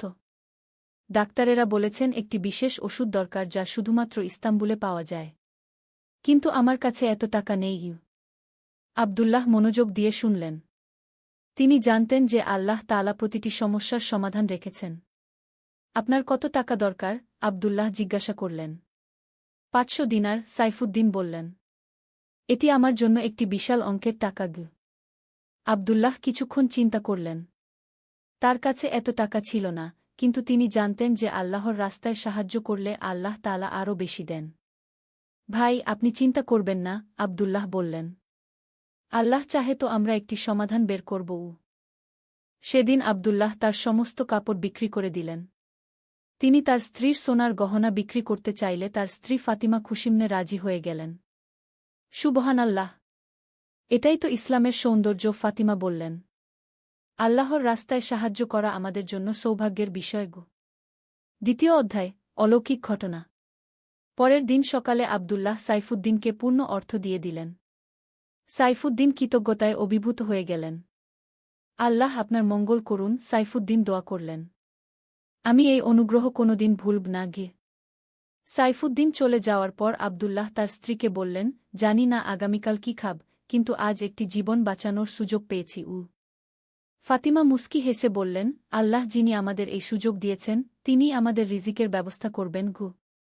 সেদিন দুপুরবেলা, যখন আব্দুল্লাহ জুমার নামাজের জন্য মসজিদে যাচ্ছিলেন, তখন একজন অজানা ব্যক্তি তার কাছে এলেন। আপনি কি আব্দুল্লাহ ইবন উমর? লোকটি জিজ্ঞাসা করলেন। জি হ্যাঁ, আব্দুল্লাহ জবাব দিলেন। আমার নাম মুহাম্মদ ইবন আব্বাস। আমি কর্ডোভা থেকে এসেছি। আমি শুনেছি আপনি উৎকৃষ্ট মানের কাপড় বিক্রি করেন গু। আব্দুল্লাহ একটু লজ্জিত হয়ে বললেন, মাফ করবেন, আমার কাছে এখন কোনো কাপড় নেই। কেন? মুহাম্মদ ইবন আব্বাস জিজ্ঞাসা করলেন। আব্দুল্লাহ সাইফুদ্দিনের ঘটনাটি বললেন। মুহাম্মদ ইবন আব্বাসের চোখ জ্বলে ভরে গেল। মাশাআল্লাহ, আপনি সত্যিই একজন মুমিন, তিনি বললেন। আমার কাছে কর্ডোভা থেকে আনা বিশেষ সিল্কের কাপড় আছে। আমি চাই আপনি এগুলো বিক্রি করুন এবং লাভের পূর্ণ অংশ রেখে দিন। আব্দুল্লাহ অবাক হয়ে গেলেন। আল্লাহর কুদরত দেখে তিনি সিজদায় পড়ে গেলেন। তৃতীয় অধ্যায়, পরীক্ষার মুখোমুখি। কয়েক মাস পর আব্দুল্লাহের ব্যবসা খুবই ভালো চলছিল। মুহাম্মদ ইবন আব্বাস নিয়মিত কর্ডোভা থেকে কাপড় এনে দিতেন। আব্দুল্লাহ সততার সাথে ব্যবসা করতেন এবং দরিদ্রদের সাহায্য করতেন। একদিন আব্দুল্লাহের কাছে একটি চিঠি এল। চিঠিটি ছিল সাইফুদ্দিনের কাছ থেকে। প্রিয় ভাই আব্দুল্লাহ, আল্লাহর অশেষ রহমতে আমার স্ত্রী সুস্থ হয়ে উঠেছে। আপনার সাহায্য ছাড়া এটি সম্ভব হতো না। আল্লাহ আপনাকে উত্তম প্রতিদান দান করুন। আমি শীঘ্রই মক্কায় এসে আপনার টাকা ফেরত দিতে চাই। সাথে কিছু উপহারও এনেছি। আপনার ভাই সাইফুদ্দিন ঘু। আব্দুল্লাহ চিঠি পড়ে খুশি হলেন। কিন্তু সেই মুহূর্তেই আরেকটি ঘটনা ঘটল যা তার জীবনকে নতুন পথে নিয়ে গেল। একটি ছোট শিশু তার দোকানে এসে বলল, চাচা, আমার আম্মা অসুস্থ। আব্বু কাজ খুঁজে পাচ্ছে না। আমাদের খাবার নেই গু। আব্দুল্লাহ তৎক্ষণাৎ শিশুটিকে খাবার এবং কিছু টাকা দিয়ে দিলেন। কিন্তু শিশুটির পরবর্তী কথা তাকে ভাবিয়ে তুলল। চাচা, আমাদের এলাকায় অনেক পরিবার অভুক্ত থাকে। সবার সাহায্যের দরকার। সেদিন রাতে আব্দুল্লাহ তার স্ত্রী ফাতিমার সাথে আলোচনা করলেন। জানো ফাতিমা, আমার মনে হচ্ছে আল্লাহ তাআলা আমাকে একটি বড় দায়িত্ব দিয়েছেন। আব্দুল্লাহ বললেন। কেমন দায়িত্ব? ফাতিমা জিজ্ঞাসা করলেন। আমাদের এলাকায় অনেক দরিদ্র পরিবার আছে। আমি একটি সংস্থা তৈরি করতে চাই যা তাদের সাহায্য করবে। ফাতিমা মুচকি হেসে বললেন, এটাই তো আল্লাহর পথ। আমি আপনার সাথে আছি। চতুর্থ অধ্যায়, সেবার পথে। আব্দুল্লাহ খি রাহমত খি নামে একটি সেবামূলক সংস্থা প্রতিষ্ঠা করলেন। তিনি তার ব্যবসার একটি বড় অংশ এই কাজে ব্যয় করতে লাগলেন। প্রথমে স্থানীয় দরিদ্র পরিবারগুলোকে সাহায্য করা শুরু করলেন। একদিন সকালে আব্দুল্লাহ যখন নামাজ শেষ করে বাড়ি ফিরছিলেন, তখন তিনি দেখলেন একটি ছেলে রাস্তায় পড়ে আছে। ছেলেটির অবস্থা খুবই খারাপ। ভাই, কি হয়েছে তোমার? আব্দুল্লাহ জিজ্ঞাসা করলেন। ছেলেটি কষ্ট করে বলল, আমার নাম ইউসুফ। আমি 3 দিন ধরে কিছু খাইনি। আমার কোনো পরিবার নেই। আব্দুল্লাহ তৎক্ষণাৎ ইউসুফকে তার বাড়িতে নিয়ে গেলেন। ফাতিমা তার যত্ন নিলেন। কয়েকদিন পর ইউসুফ সুস্থ হয়ে উঠল। ইউসুফ, তুমি আমাদের সাথে থাকো, আব্দুল্লাহ বললেন। তুমি আমাদের ছেলের মতো গু। ইউসুফের চোখে কৃতজ্ঞতার পানি এসে গেল। কিন্তু চাচা, আমি আপনাদের কি দিতে পারব? তুমি আমাদের সাথে দরিদ্রদের সেবা করবে, আব্দুল্লাহ বললেন। এটাই আল্লাহর পথে সবচেয়ে বড় দান। ইউসুফ খুব মেধাবী ছিল। সে আরবি এবং ফার্সি ভাষায় পারদর্শী ছিল। আব্দুল্লাহ তাকে হিসাব নিকাশের দায়িত্ব দিলেন। পঞ্চম অধ্যায়, বিপদের মেঘ। একদিন সকালে আব্দুল্লাহ যখন তার দোকানে গেলেন, তখন দেখলেন সেখানে একদল সিপাহী দাঁড়িয়ে আছে। তাদের নেতা ছিল আমির হাসান নামের একজন অহংকারী ব্যক্তি। তুমি আব্দুল্লাহ ইবন উমর? আমির হাসান কঠোর স্বরে জিজ্ঞাসা করল। জি হ্যাঁ, আব্দুল্লাহ শান্তভাবে জবাব দিলেন। আমি শুনেছি তুমি অনেক টাকার মালিক হয়েছ। খলিফার কাছে অভিযোগ এসেছে যে তুমি কর ঠিকমতো দাও না। আব্দুল্লাহ অবাক হয়ে বললেন, এটি ভুল তথ্য। আমি নিয়মিত সমস্ত কর দিয়ে থাকি। তার প্রমাণ আছে? আমির হাসান প্রশ্ন করল। আব্দুল্লাহ তার হিসাবের খাতা বের করে দেখালেন। কিন্তু আমির হাসান সেগুলো দেখতে চাইল না। এই খাতা জাল হতে পারে, সে বলল। তোমাকে আমাদের সাথে আসতে হবে গি। ইউসুফ সেই সময় সেখানে ছিল। সে দৌড়ে গিয়ে ফাতিমাকে খবর দিল। চাচি, চাচাকে সিপাহীরা নিয়ে গেছে, ইউসুফ কাঁদতে কাঁদতে বলল। ফাতিমা ধৈর্যের সাথে বললেন, ইউসুফ, তুমি কাঁদো না। আল্লাহ তাআলা সব ঠিক করে দেবেন। আমরা দোয়া করি। ষষ্ঠ অধ্যায়, ন্যায়ের বিজয়। আব্দুল্লাহকে কারাগারে রাখা হল। সেখানে তিনি অন্যান্য বন্দীদের সাথে নামাজ পড়তেন এবং কুরআন তেলাওয়াত করতেন। তার আচরণ দেখে অন্য বন্দীরা মুগ্ধ হয়ে গেল। একদিন কারাগারের প্রহরী জামাল আব্দুল্লাহর কাছে এল। আব্দুল্লাহ ভাই, আপনার ব্যাপারে আমি তদন্ত করেছি, জামাল বলল। আমির হাসান আপনার বিরুদ্ধে মিথ্যা অভিযোগ এনেছে। সে আপনার সম্পত্তি দখল করতে চায়। তাহলে সত্য প্রকাশ করুন, আব্দুল্লাহ বললেন। আমি একা এই কাজ করতে পারব না, জামাল বলল। আমার সাহায্য দরকার। সেই রাতে জামাল গোপনে কয়েকজন সৎ ব্যবসায়ীর সাথে যোগাযোগ করল। তারা সবাই আব্দুল্লাহের সততা এবং দানশীলতার সাক্ষ্য দিল। ইতিমধ্যে মুহাম্মদ ইবন আব্বাস কর্ডোবা থেকে ফিরে এসে আব্দুল্লাহের অবস্থা জানতে পারল। তিনি সরাসরি খলিফার দরবারে গেলেন। আমিরুল মুমিনিন আব্দুল্লাহ ইবন উমর একজন সৎ এবং ন্যায়পরায়ণ ব্যক্তি, মুহাম্মদ ইবন আব্বাস বললেন। তার বিরুদ্ধে যে অভিযোগ এসেছে তা সম্পূর্ণ মিথ্যাগু। খলিফা বললেন, তুমি কি প্রমাণ দিতে পারো? মুহাম্মদ ইবন আব্বাস আব্দুল্লাহের সাথে তার সব লেনদেনের কাগজপত্র পেশ করলেন। তিনি সাইফুদ্দিনের ঘটনাও বললেন। সেই সময় সাইফুদ্দিন দামেস্ক থেকে মক্কায় পৌঁছেছিল। সে আব্দুল্লাহের খোঁজ করতে গিয়ে তার অবস্থার কথা জানতে পারল। সে সরাসরি খলিফার দরবারে গেল। আমিরুল মুমিনিন আব্দুল্লাহ আমার জীবন রক্ষা করেছে, সাইফুদ্দিন বলল। আমার স্ত্রী মৃত্যুর মুখ থেকে ফিরে এসেছে তার সাহায্যে। এমন একজন মানুষের বিরুদ্ধে অভিযোগ কিভাবে সত্য হতে পারে? সপ্তম অধ্যায়, সত্যের প্রকাশ। খলিফা সমস্ত সাক্ষ্য প্রমাণ দেখে আব্দুল্লাহের নির্দোষতা সম্পর্কে নিশ্চিত হলেন। তিনি আমির হাসানকে ডেকে পাঠালেন। হাসান, তুমি কেন আব্দুল্লাহের বিরুদ্ধে মিথ্যা অভিযোগ এনেছ? খলিফা প্রশ্ন করলেন। আমির হাসান ভয় পেয়ে গেল।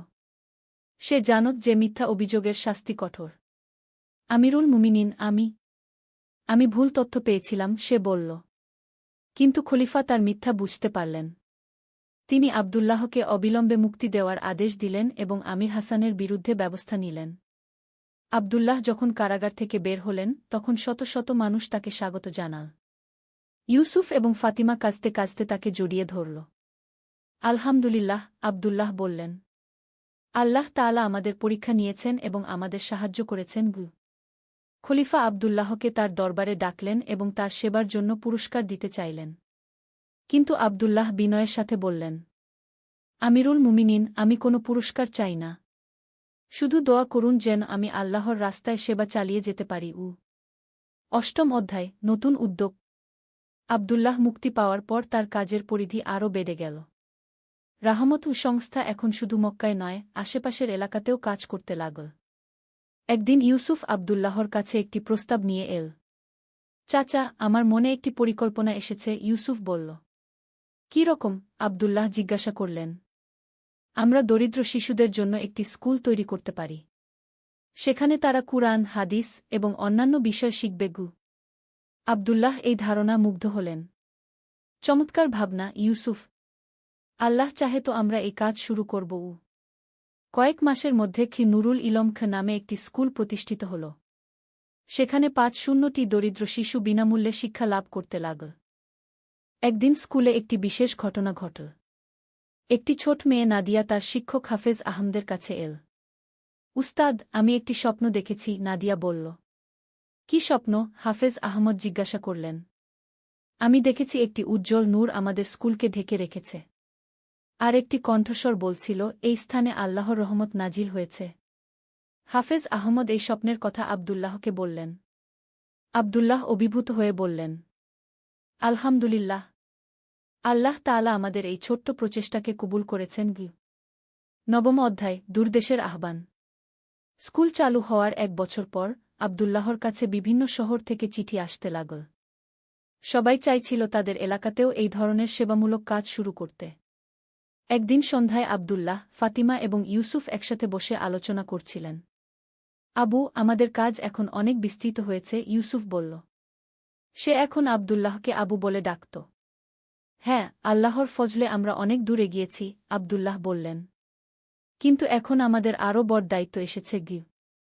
ফাতিমা বললেন, আমি মনে করি আমাদের একটি দল তৈরি করা উচিত, যারা বিভিন্ন অঞ্চলে গিয়ে এই কাজ ছড়িয়ে দেবে গু। সেই রাতে তারা দাওয়াতুর রাহমত কি নামে একটি মিশনারি দল গঠন করার সিদ্ধান্ত নিল। এই দলের উদ্দেশ্য ছিল ইসলামের শিক্ষা প্রচার এবং মানবসেবা। প্রথম মিশনে পাঠানো হল হাফেজ আহমদ এবং 2 জন তরুণ সাহাবীকে। তারা মদিনার পথে রওনা দিল। মদিনায় পৌঁছে তারা দেখল সেখানে একটি ভয়াবহ খরা চলছে। মানুষ খাবার পানির জন্য হাহাকার করছে। আল্লাহ আমাদেরকে এখানে এই কারণেই পাঠিয়েছেন, হাফেজ আহমদ বললেন। তারা অবিলম্বে মক্কায় খবর পাঠাল। আব্দুল্লাহ সমস্ত সঞ্চয় দিয়ে খাবার এবং পানির ব্যবস্থা করলেন। একটি বিশাল কাফেলা মদিনার উদ্দেশ্যে রওনা দিল। 10ম অধ্যায়, রহমতের বর্ষণ। মদিনায় পৌঁছে আব্দুল্লাহ এবং তার দল দেখল যে অবস্থা তাদের কল্পনার চেয়েও খারাপ। অনেক পরিবার দিনের পর দিন অভুক্ত থাকছে। ইয়া আল্লাহ, আমাদের শক্তি দান করুন, আব্দুল্লাহ দোয়া করলেন। তারা অবিলম্বে খাবার বিতরণ শুরু করল। একই সাথে পানির কুয়া খননের কাজও শুরু করা হল। একটি পরিবারের কাছে যাওয়ার সময় আব্দুল্লাহ দেখলেন একজন বৃদ্ধ মহিলা তার নাতিনাতনীদের নিয়ে এক কোনায় বসে আছেন। শিশুরা অনাহারে কাঁদছে। আম্মা, আপনাদের কি প্রয়োজন? আব্দুল্লাহ জিজ্ঞাসা করলেন। বৃদ্ধা বললেন, বেটা, আমার ছেলে এই খরার জন্য কাজ হারিয়েছে। আমাদের কাছে খাবারের কোনো ব্যবস্থা নেই গি। আব্দুল্লাহ তৎক্ষণাৎ তাদের 1 মাসের খাবার দিয়ে দিলেন। বৃদ্ধা কৃতজ্ঞতায় আব্দুল্লাহর জন্য দোয়া করলেন। আল্লাহ তোমাকে জান্নাতে উচ্চ মর্যাদা দান করুন, বেটা গু। কয়েকদিন পর একটি অলৌকিক ঘটনা ঘটল। আকাশে মেঘ জমা হতে লাগল এবং প্রচণ্ড বৃষ্টি শুরু হল। সুবহানাল্লাহ, সবাই একসাথে বলে উঠল। সেই বৃষ্টি 3 দিন অবিরাম চল। খরার অবসান হল এবং মানুষের মুখে হাসি ফিরে এল। স্থানীয় ইমাম আব্দুল্লাহর কাছে এসে বললেন, ভাই, এই বৃষ্টি আল্লাহর রহমত। আর এই রহমত এসেছে আপনাদের নেক কাজের বরকতে গু। 11 অধ্যায়, জ্ঞানের আলো। মদিনার কাজ শেষ করে আব্দুল্লাহ মক্কায় ফিরে এলেন। কিন্তু তার মন পড়ে রইল অন্যান্য অঞ্চলের দুর্দশাগ্রস্ত মানুষদের কথায়। একদিন ইউসুফ তার কাছে একটি নতুন পরিকল্পনা নিয়ে এল। আবু, আমি মনে করি আমাদের একটি বড় লাইব্রেরি তৈরি করা উচিত, ইউসুফ বলল। কেন? আব্দুল্লাহ জিজ্ঞাসা করলেন। সেখানে আমরা কুরআন, হাদিস, ফিকাহ এবং বিভিন্ন বিষয়ের বই সংগ্রহ করব। মানুষ এসে জ্ঞান অর্জন করতে পারবে গি। আব্দুল্লাহ এই ধারণা পছন্দ করলেন। চমৎকার! জ্ঞানই তো সবচেয়ে বড় সাদাকাগু। কয়েক মাসের মধ্যে বাইতুল হিকমাহ নামে একটি বিশাল লাইব্রেরি প্রতিষ্ঠিত হল। সেখানে হাজার হাজার বই সংগ্রহ করা হল। একদিন লাইব্রেরিতে একজন অল্পবয়সী যুবক এল। তার নাম ছিল আহমদ ইবন তাইমিয়া। সে ছিল অত্যন্ত মেধাবী এবং জ্ঞান পিপাসু। আমি হাদিস শাস্ত্রে পড়াশোনা করতে চাই, আহমদ বলল। ইউসুফ তাকে হাদিসের বিভাগে নিয়ে গেল। আহমদ দিনের পর দিন সেখানে বসে পড়াশোনা করতে লাগল। কয়েক মাস পর আহমদ একটি চমৎকার হাদিস সংকলন তৈরি করল। আব্দুল্লাহ সেটি দেখে অভিভূত হলেন। মাশাআল্লাহ, তুমি একজন মহান আলেম হওয়ার সম্ভাবনা রাখো, আব্দুল্লাহ বললেন। আহমদ পরবর্তীতে একজন বিখ্যাত আলেম হয়ে উঠল এবং ইসলামের সেবায় নিজেকে উৎসর্গ করল। 12 অধ্যায়, পরবর্তী প্রজন্মের দায়িত্ব। বছরগুলো চলে গেল। আব্দুল্লাহ এখন বয়স্ক হয়ে পড়েছেন। তার চুলদাড়ি পেকে গেছে, কিন্তু সেবার উৎসাহ এতটুকুও কমেনি। একদিন তিনি ইউসুফকে ডেকে বললেন, ইউসুফ, আমার সময় শেষ হয়ে আসছে। এখন তোমার কাঁধে এই সব দায়িত্ব তুলে দিতে চাই। আবু, এই কথা বলবেন না, ইউসুফ কাঁদতে কাঁদতে বলল। আপনি আরও অনেক দিন আমাদের সাথে থাকবেন গি। সবারই একদিন এই পৃথিবী ছেড়ে যেতে হয়, আব্দুল্লাহ বললেন। কিন্তু আমাদের নেক কাজ থেকে যায়। তুমি এই কাজ চালিয়ে যেও। সেই রাতে আব্দুল্লাহ দীর্ঘ নামাজ পড়লেন এবং আল্লাহর কাছে তওবা করলেন। পরদিন সকালে ফজরের নামাজের পর আব্দুল্লাহ একটু অসুস্থ বোধ করলেন। ফাতিমা তার সেবায় লেগে গেলেন। কয়েকদিন পর আব্দুল্লাহের অবস্থা আরও খারাপ হল। ইউসুফ এবং ফাতিমা দিনরাত তার পাশে থাকতেন। একদিন সন্ধ্যায় আব্দুল্লাহ ইউসুফকে ডাকলেন। ইউসুফ, আমার ওসিয়ত শোনো, তিনি দুর্বল স্বরে বললেন। জি আবু। প্রথমত, তুমি সব সময় আল্লাহকে ভয় করবে এবং নামাজ রোজা ঠিকমতো করবে। জিউ। দ্বিতীয়ত, দরিদ্রদের সেবা চালিয়ে যাবে। এটাই আমাদের জীবনের উদ্দেশ্য। ইনশাল্লাহ আবু। তৃতীয়ত, কখনো অহংকার করবে না। সব কিছু আল্লাহর পক্ষ থেকে সেই রাতে আব্দুল্লাহ ইবন উমর ইন্তেকাল করলেন। তার মুখে ছিল শান্তির হাসি। ত্রয়োদশ অধ্যায়, অমর উত্তরাধিকার। আব্দুল্লাহর জানাজায় হাজার হাজার মানুষ অংশগ্রহণ করল। সবাই কাঁদছিল। তিনি কত মানুষের জীবন স্পর্শ করেছিলেন তা সেদিন স্পষ্ট হয়ে উঠল। ইউসুফ আব্দুল্লাহর সব কাজের দায়িত্ব নিল। সে চিরাহমত সংস্থা, নুরুল ইলম স্কুল এবং বাইতুল হিকমাহ লাইব্রেরি সবকিছুর তত্ত্বাবধান করতে লাগল। কয়েক বছর পর সাইফুদ্দিনের ছেলে মাহমুদ মক্কায় এল। সে তার বাবার কাছ থেকে আব্দুল্লাহের গল্প শুনেছিল। আমি আব্দুল্লাহ চাচার অসমাপ্ত কাজ সম্পন্ন করতে চাই, মাহমুদ ইউসুফকে বলল। ইউসুফ খুশি হল। তারা মিলে আরও বড় পরিসরে কাজ শুরু করল। এভাবে রাহমত সংস্থার কাজ বাগদাদ, কায়রো, কর্ডোভা এবং সমরকন্দ পর্যন্ত ছড়িয়ে গেল। প্রতিটি শহরে দরিদ্রদের সেবা, শিক্ষার প্রসার এবং ইসলামের দাওয়াতের কাজ চলতে লাগল। একদিন বাগদাদে রাহমত সংস্থার একটি কার্যালয়ে একজন বৃদ্ধ আলেম এলেন। তার নাম ছিল ইমাম গাজ্জালি। আমি আব্দুল্লাহ ইবন উমরের গল্প শুনেছি, তিনি বললেন। তার জীবনী লেখা উচিত যাতে ভবিষ্যৎ প্রজন্ম তার আদর্শ থেকে শিক্ষা নিতে পারে। এই প্রস্তাবে সবাই সাড়া দিল। ইমাম গাজ্জালি সিরাতুর রাহমত নামে আব্দুল্লাহের জীবনী রচনা করলেন। চতুর্দশ অধ্যায়, প্রেমের বীজ। আব্দুল্লাহর মৃত্যুর 10 বছর পর একদিন নুরুল ইলম স্কুলে একটি বিশেষ অনুষ্ঠান হল। সেদিন স্কুলের প্রথম ছাত্রছাত্রীরা আলেমুলামা হিসেবে স্নাতক হল। তাদের মধ্যে ছিল নাদিয়া, যে ছোটবেলায় স্বপ্নে নূর দেখেছিল। এখন সে একজন হাফেজা এবং নারী শিক্ষার ক্ষেত্রে কাজ করার স্বপ্ন দেখছে। আমি মেয়েদের জন্য একটি আলাদা শিক্ষা প্রতিষ্ঠান গড়তে চাই, নাদিয়া ইউসুফকে বলল।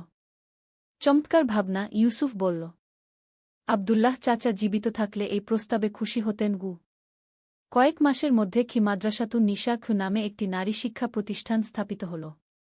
এখানে মেয়েরা কুরআন, হাদিস, আরবি ভাষা এবং গার্হস্থ্য বিজ্ঞান শিখতে লাগল। একদিন একটি অদ্ভুত ঘটনা ঘটল। স্কুলে একটি দরিদ্র মেয়ে ভর্তি হল। তার নাম ছিল আয়শা। সে ছিল অত্যন্ত মেধাবী কিন্তু কথা বলতে পারত না। নাদিয়া তার বিশেষ যত্ন নিলেন। আয়শা ইশারায় এবং লেখার মাধ্যমে সবার সাথে যোগাযোগ করত।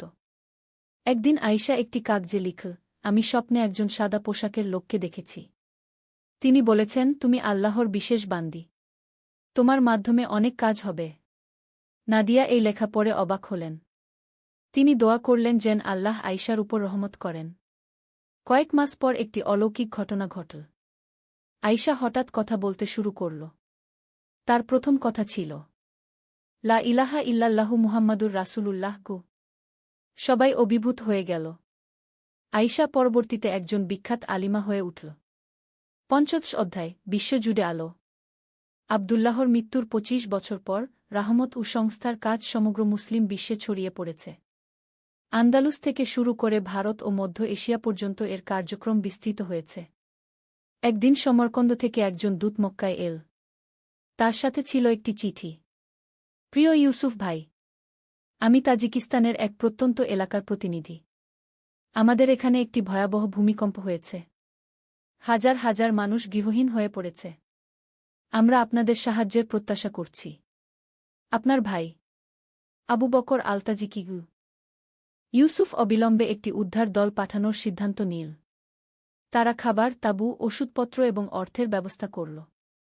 সমরকন্দে পৌঁছে উদ্ধার দল দেখল যে অবস্থা সত্যিই ভয়াবহ। অনেক পরিবার উন্মুক্ত আকাশের নিচে রাত কাটাচ্ছে। আমরা প্রথমে তাৎক্ষণিক প্রয়োজন মেটাব, দলের নেতা হাকিম বলল। তারপর পুনর্বাসনের কাজ শুরু করব। 3 মাসের মধ্যে তারা অস্থায়ী আশ্রয়কেন্দ্র তৈরি করল এবং প্রয়োজনীয় সুবিধা প্রদান করল। স্থানীয় মানুষ তাদের সেবায় মুগ্ধ হয়ে গেল। এই লোকেরা কারা? একজন স্থানীয় নেতা জিজ্ঞাসা করল। এরা রাহমত সংস্থার সদস্য, হাকিম বলল। আমাদের প্রতিষ্ঠাতা আব্দুল্লাহ ইবন উমর আমাদের শিখিয়েছেন যে সমগ্র মানবতা একটি পরিবার। ষোড়শ অধ্যায়, নতুন প্রজন্মের স্বপ্ন। ইউসুফ এখন একজন বয়স্ক ব্যক্তি। তার নিজের 3টি সন্তান আছে, আহমদ, ফাতিমা এবং মরিয়ম। তারা সবাই তাদের দাদার, আব্দুল্লাহের আদর্শে গড়ে উঠেছে।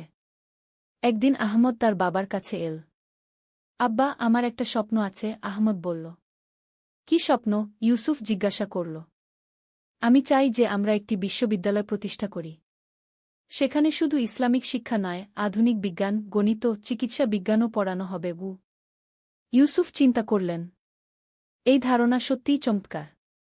কিন্তু এর জন্য অনেক অর্থের প্রয়োজন হবে, ইউসুফ বললেন। আব্বা, আল্লাহ যিনি দাদাজানকে সাহায্য করেছেন, তিনি আমাদেরও সাহায্য করবেন, আহমদ বলল। কয়েক বছর পরিকল্পনা এবং সংগ্রহের পর কি জামিয়াতুর রাহমত কি নামে একটি বিশ্ববিদ্যালয় প্রতিষ্ঠিত হল। এটি ছিল সেই যুগের একটি অত্যাধুনিক শিক্ষা প্রতিষ্ঠান। এই বিশ্ববিদ্যালয় থেকে অনেক বিখ্যাত আলেম, ডাক্তার, গণিতবিদ এবং বিজ্ঞানী বের হল। তারা সবাই ইসলামের সেবা এবং মানবতার কল্যাণে নিজেদের জীবন উৎসর্গ করল। সপ্তদশ অধ্যায়, অন্তিম পর্যায়ে। ইউসুফ এখন অত্যন্ত বৃদ্ধ। তার চুলদাড়ি সম্পূর্ণ সাদা হয়ে গেছে। কিন্তু তার চোখে এখনও রয়েছে সেই একই উৎসাহ এবং ভালোবাসা। একদিন সন্ধ্যায় তিনি তার পরিবারের সবাইকে ডাকলেন। আমার প্রিয় সন্তানরা, ইউসুফ বললেন, আমার জীবন আল্লাহর রহমতে পূর্ণ হয়েছে।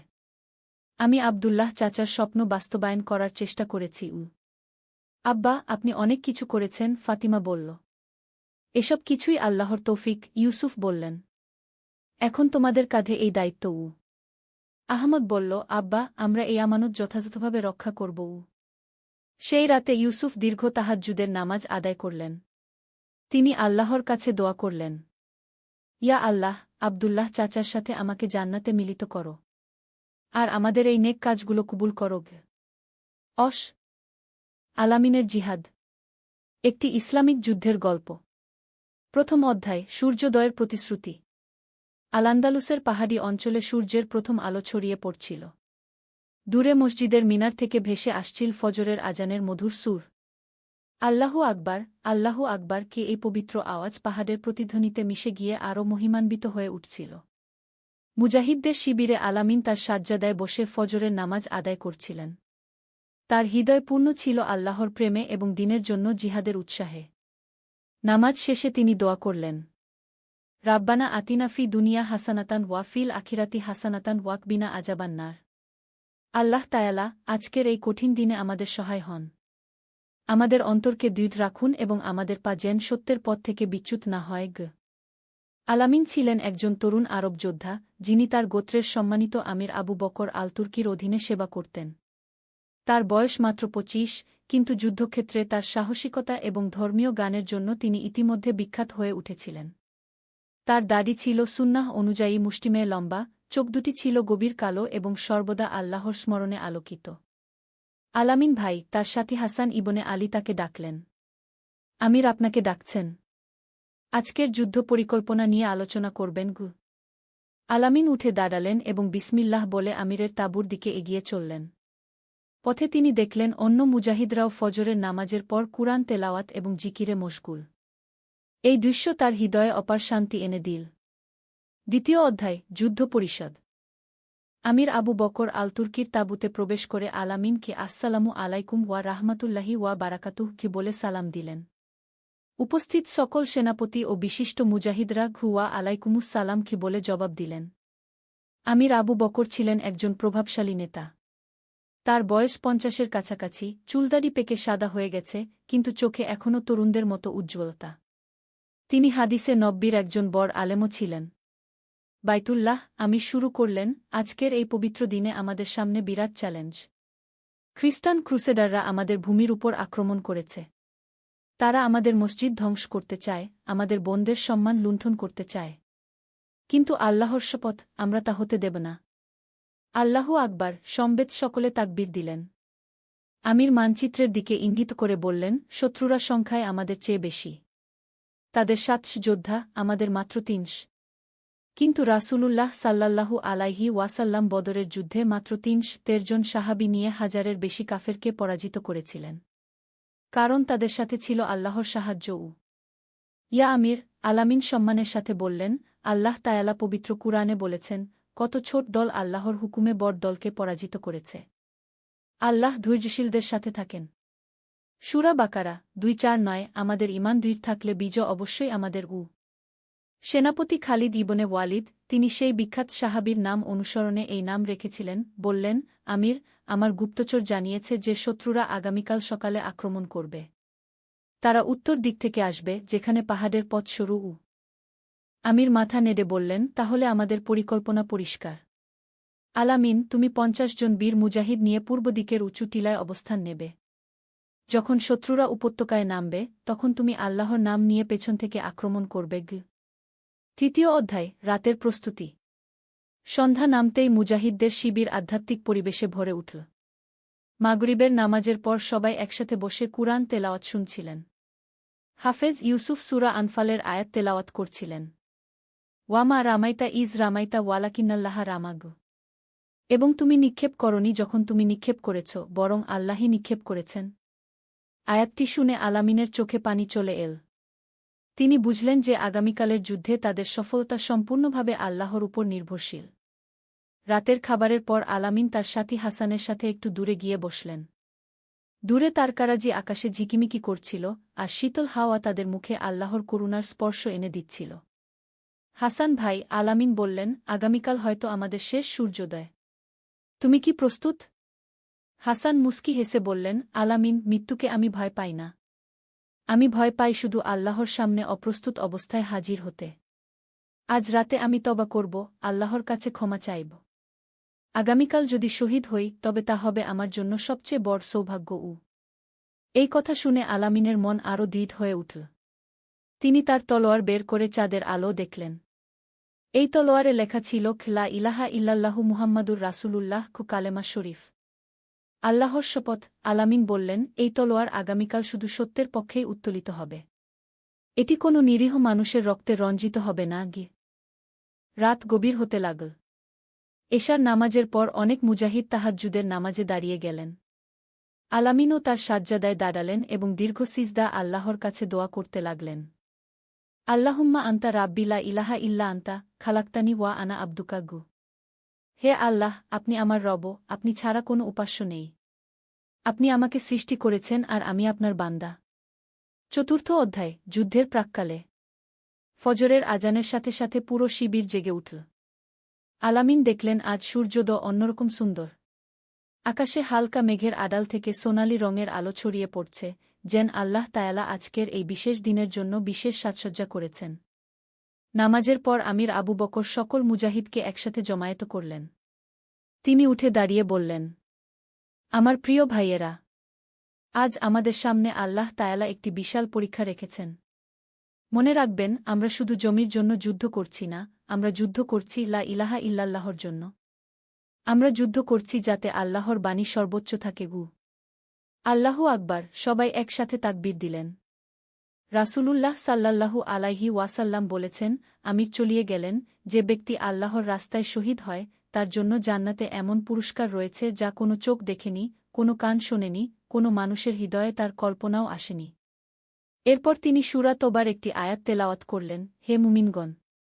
তোমাদের কি হয়েছে যে, যখন তোমাদের বলা হয় আল্লাহর রাস্তায় বের হও, তখন তোমরা জমিনের সাথে চিপকে থাক? তোমরা কি আখেরাতের পরিবর্তে দুনিয়ার জীবনে সন্তুষ্ট? অথচ আখেরাতের তুলনায় দুনিয়ার সামগ্রী নিতান্তই নগণ্য। সূরা তওবা ৩:৮। আলামিনের হৃদয়ে এই আয়াত গেঁথে গেল। তিনি অনুভব করলেন যে আজকের এই দিনটি তার জীবনের সবচেয়ে গুরুত্বপূর্ণ দিন। যুদ্ধের প্রস্তুতি শুরু হল। আলামিন তার বর্ম পরলেন, তলোয়ার বাঁধলেন এবং তার ঘোড়া প্রস্তুত করলেন। তার ঘোড়ার নাম ছিল বুরাক, রাসূলের সেই পবিত্র বাহনের নামানুসারে।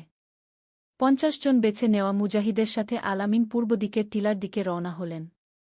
পথে চলার সময় তিনি তার সাথীদের বললেন, ভাইয়েরা, মনে রাখবেন, আমরা সৈনিক নই, আমরা মুজাহিদ। আমাদের শক্তি তলোয়ারে নয়, আমাদের শক্তি ঈমানে। আজ আমাদের প্রতিটি পদক্ষেপ হবে আল্লাহর সন্তুষ্টির জন্য। পঞ্চম অধ্যায়, প্রথম সংঘর্ষ।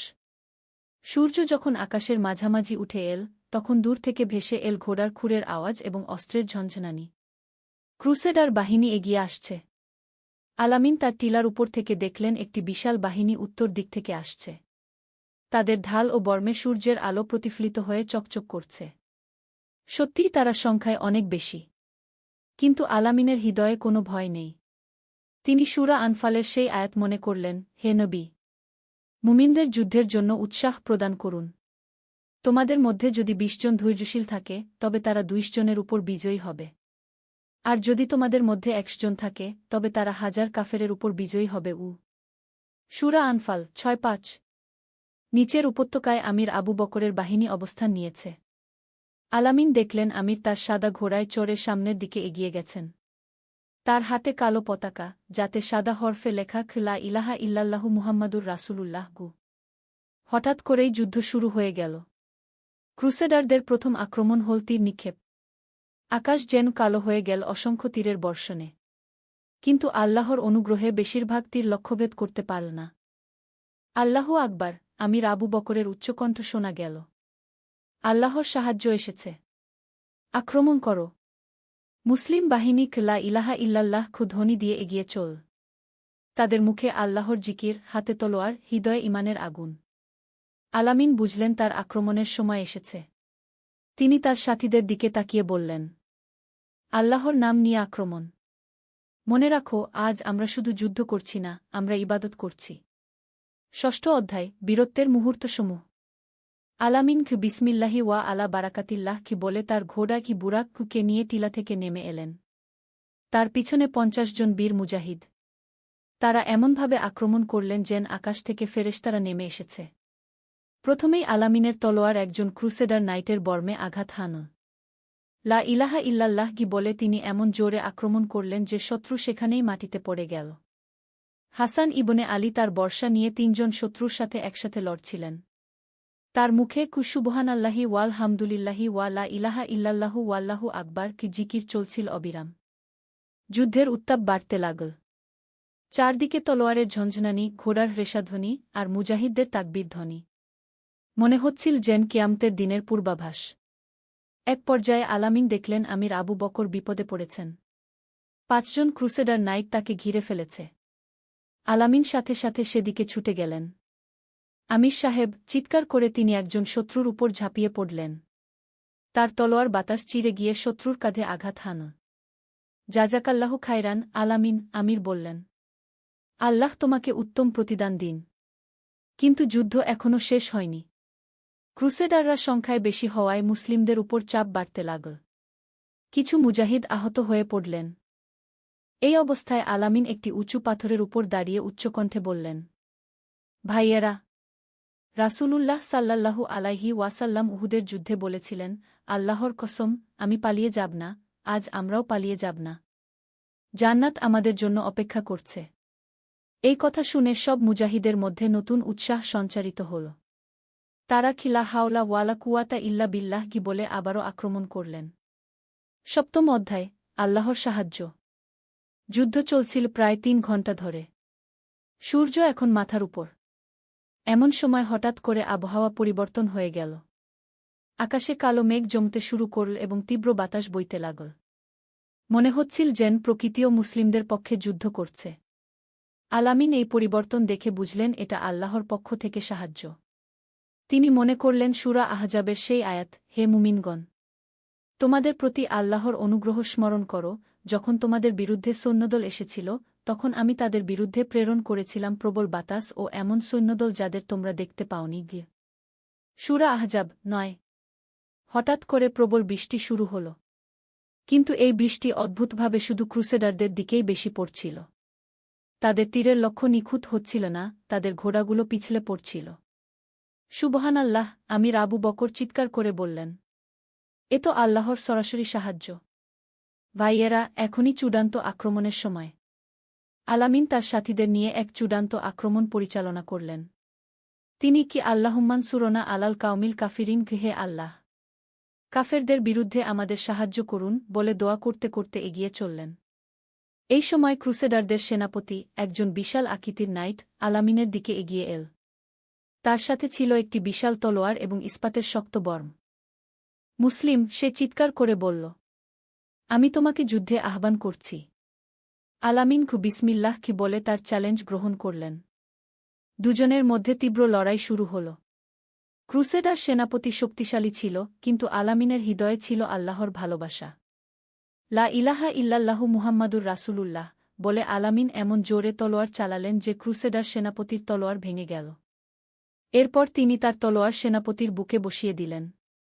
সেনাপতির পতনের সাথে সাথে ক্রুসেডার বাহিনীর মনোবল ভেঙে গেল। তারা পালাতে শুরু করল। অষ্টম অধ্যায়, বিজয় ও কৃতজ্ঞতা। আল্লাহু আকবার, আল্লাহু আকবার, লা ইলাহা ইল্লাল্লাহু ওয়াল্লাহু আকবার। বিজয়ের তাকবীর ধ্বনিতে পুরো উপত্যকা মুখরিত হয়ে উঠল। আলামিন তার তলোয়ার খাপে ভরে নিয়ে সিজদায় পড়ে গেলেন। আলহামদুলিল্লাহি রাব্বিল আলামিন, কি সমস্ত প্রশংসা আল্লাহর জন্য, যিনি সকল জগতের রব। তিনি কৃতজ্ঞতায় আল্লাহর শুকরিয়া আদায় করলেন। হাসান ইবনে আলী দৌড়ে এসে আলামিনকে জড়িয়ে ধরলেন। আলহামদুলিল্লাহ, আল্লাহ তায়ালা আমাদের বিজয় দান করেছেন। আমির আবু বকর সকল মুজাহিদকে একত্রিত করে বললেন, ভাইয়েরা, আজকের এই বিজয় আমাদের শক্তির কারণে নয়, এটি সম্পূর্ণভাবে আল্লাহ তায়ালার অনুগ্রহ। আমরা যেন কখনো অহংকারে পড়ে না যাই। তিনি সূরা নাসরের আয়াত তেলাওয়াত করলেন, যখন আল্লাহর সাহায্য ও বিজয় আসবে এবং তুমি দেখবে মানুষ দলে দলে আল্লাহর দিনে প্রবেশ করছে, তখন তোমার রবের প্রশংসা ও তাসবিহ পাঠ করো এবং তার কাছে ক্ষমা চাও। নিশ্চয়ই তিনি তওবা কবুলকারী। যুদ্ধক্ষেত্র পরিষ্কার করার সময় আলামিন দেখলেন কয়েকজন মুজাহিদ শহীদ হয়েছেন। তাদের মুখে শান্তির একটি অপরূপ ছাপ। মনে হচ্ছিল যেন তারা ঘুমিয়ে আছেন। ইন্না লিল্লাহি ওয়া ইন্না ইলাইহি রাজিউন। নিশ্চয়ই আমরা আল্লাহর জন্য এবং আমরা তার কাছেই ফিরে যাব। আলামিন শহীদদের জন্য দোয়া করলেন। আহত ক্রুসেডারদের চিকিৎসার ব্যবস্থা করা হল। ইসলামের শিক্ষা অনুযায়ী যুদ্ধবন্দীদের সাথে ভালো ব্যবহার করা হল। আলামিন একজন আহত ক্রুসেডার সৈনিককে পানি পান করিয়ে দিলেন। কেন তুমি আমাকে সাহায্য করছ? সেই সৈনিক জিজ্ঞেস করল। আলামিন উত্তর দিলেন, কারণ আমার ধর্ম আমাকে শিখিয়েছে যে যুদ্ধের সময়ও মানবতা হারানো যায় না।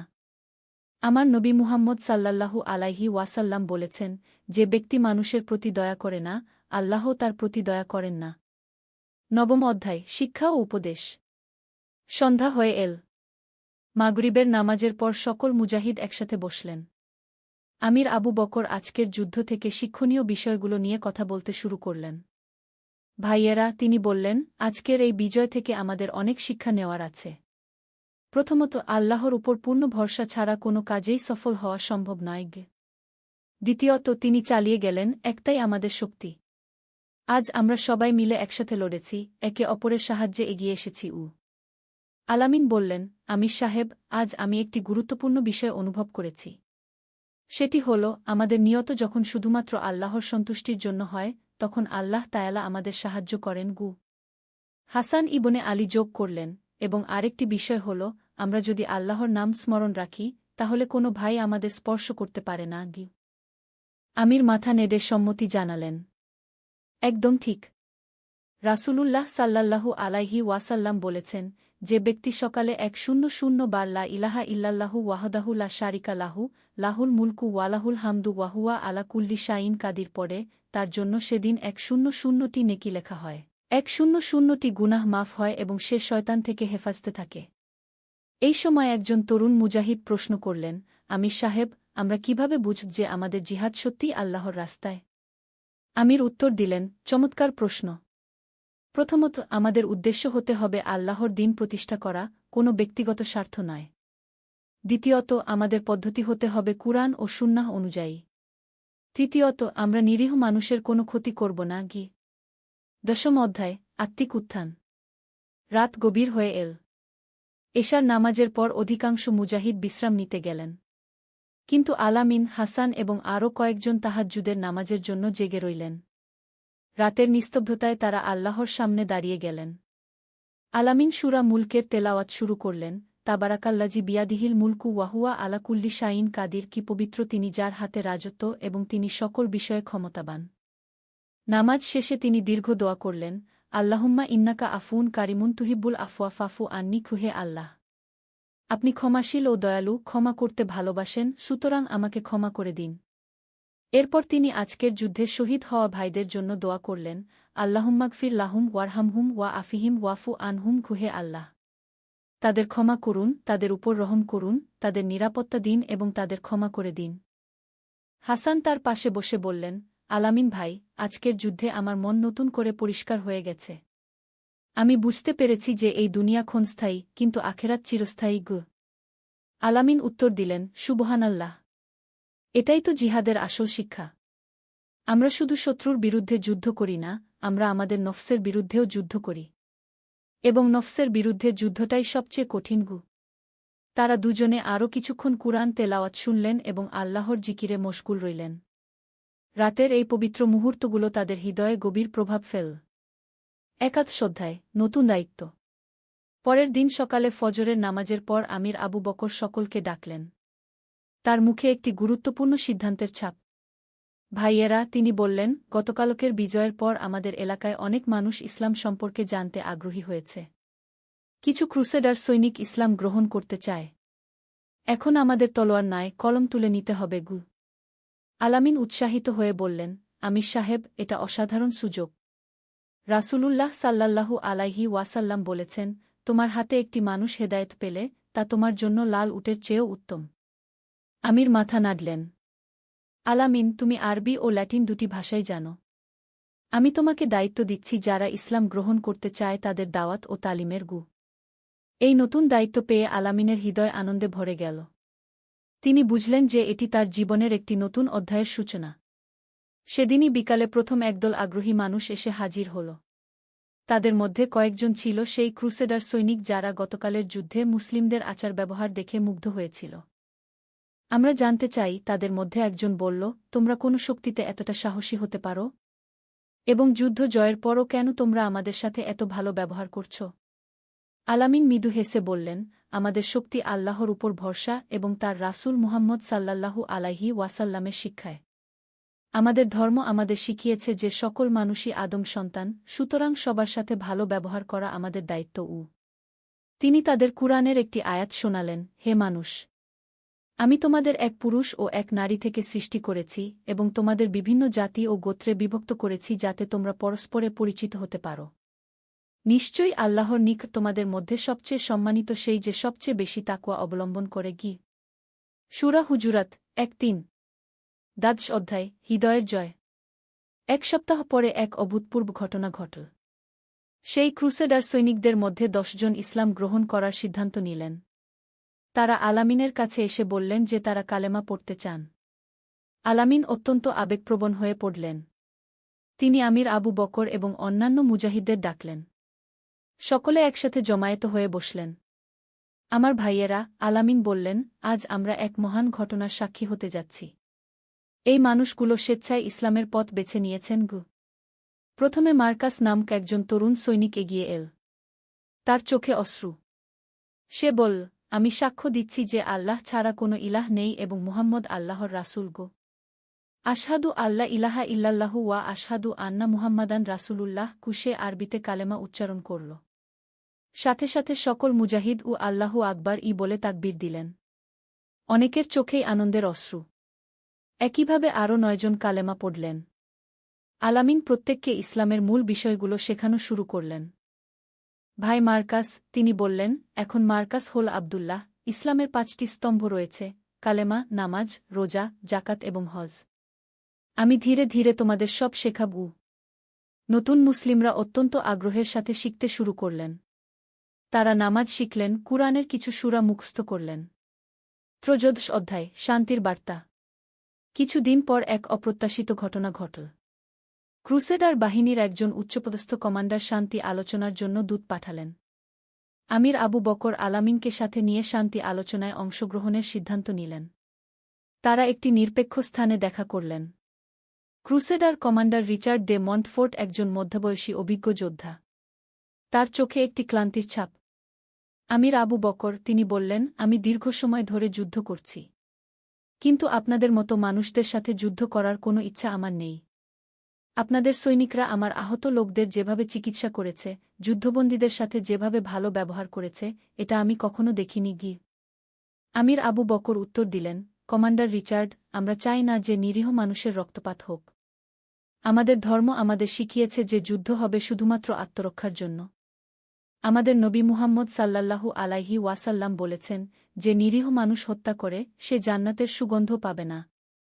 আলামিন যোগ করলেন, কমান্ডার, আমাদের পবিত্র কুরআনে আল্লাহ বলেছেন, যে একটি প্রাণ হত্যা করল অন্যায়ভাবে বা পৃথিবীতে ফাসাদ ছড়ানো ছাড়া, সে যেন সকল মানুষকে হত্যা করল।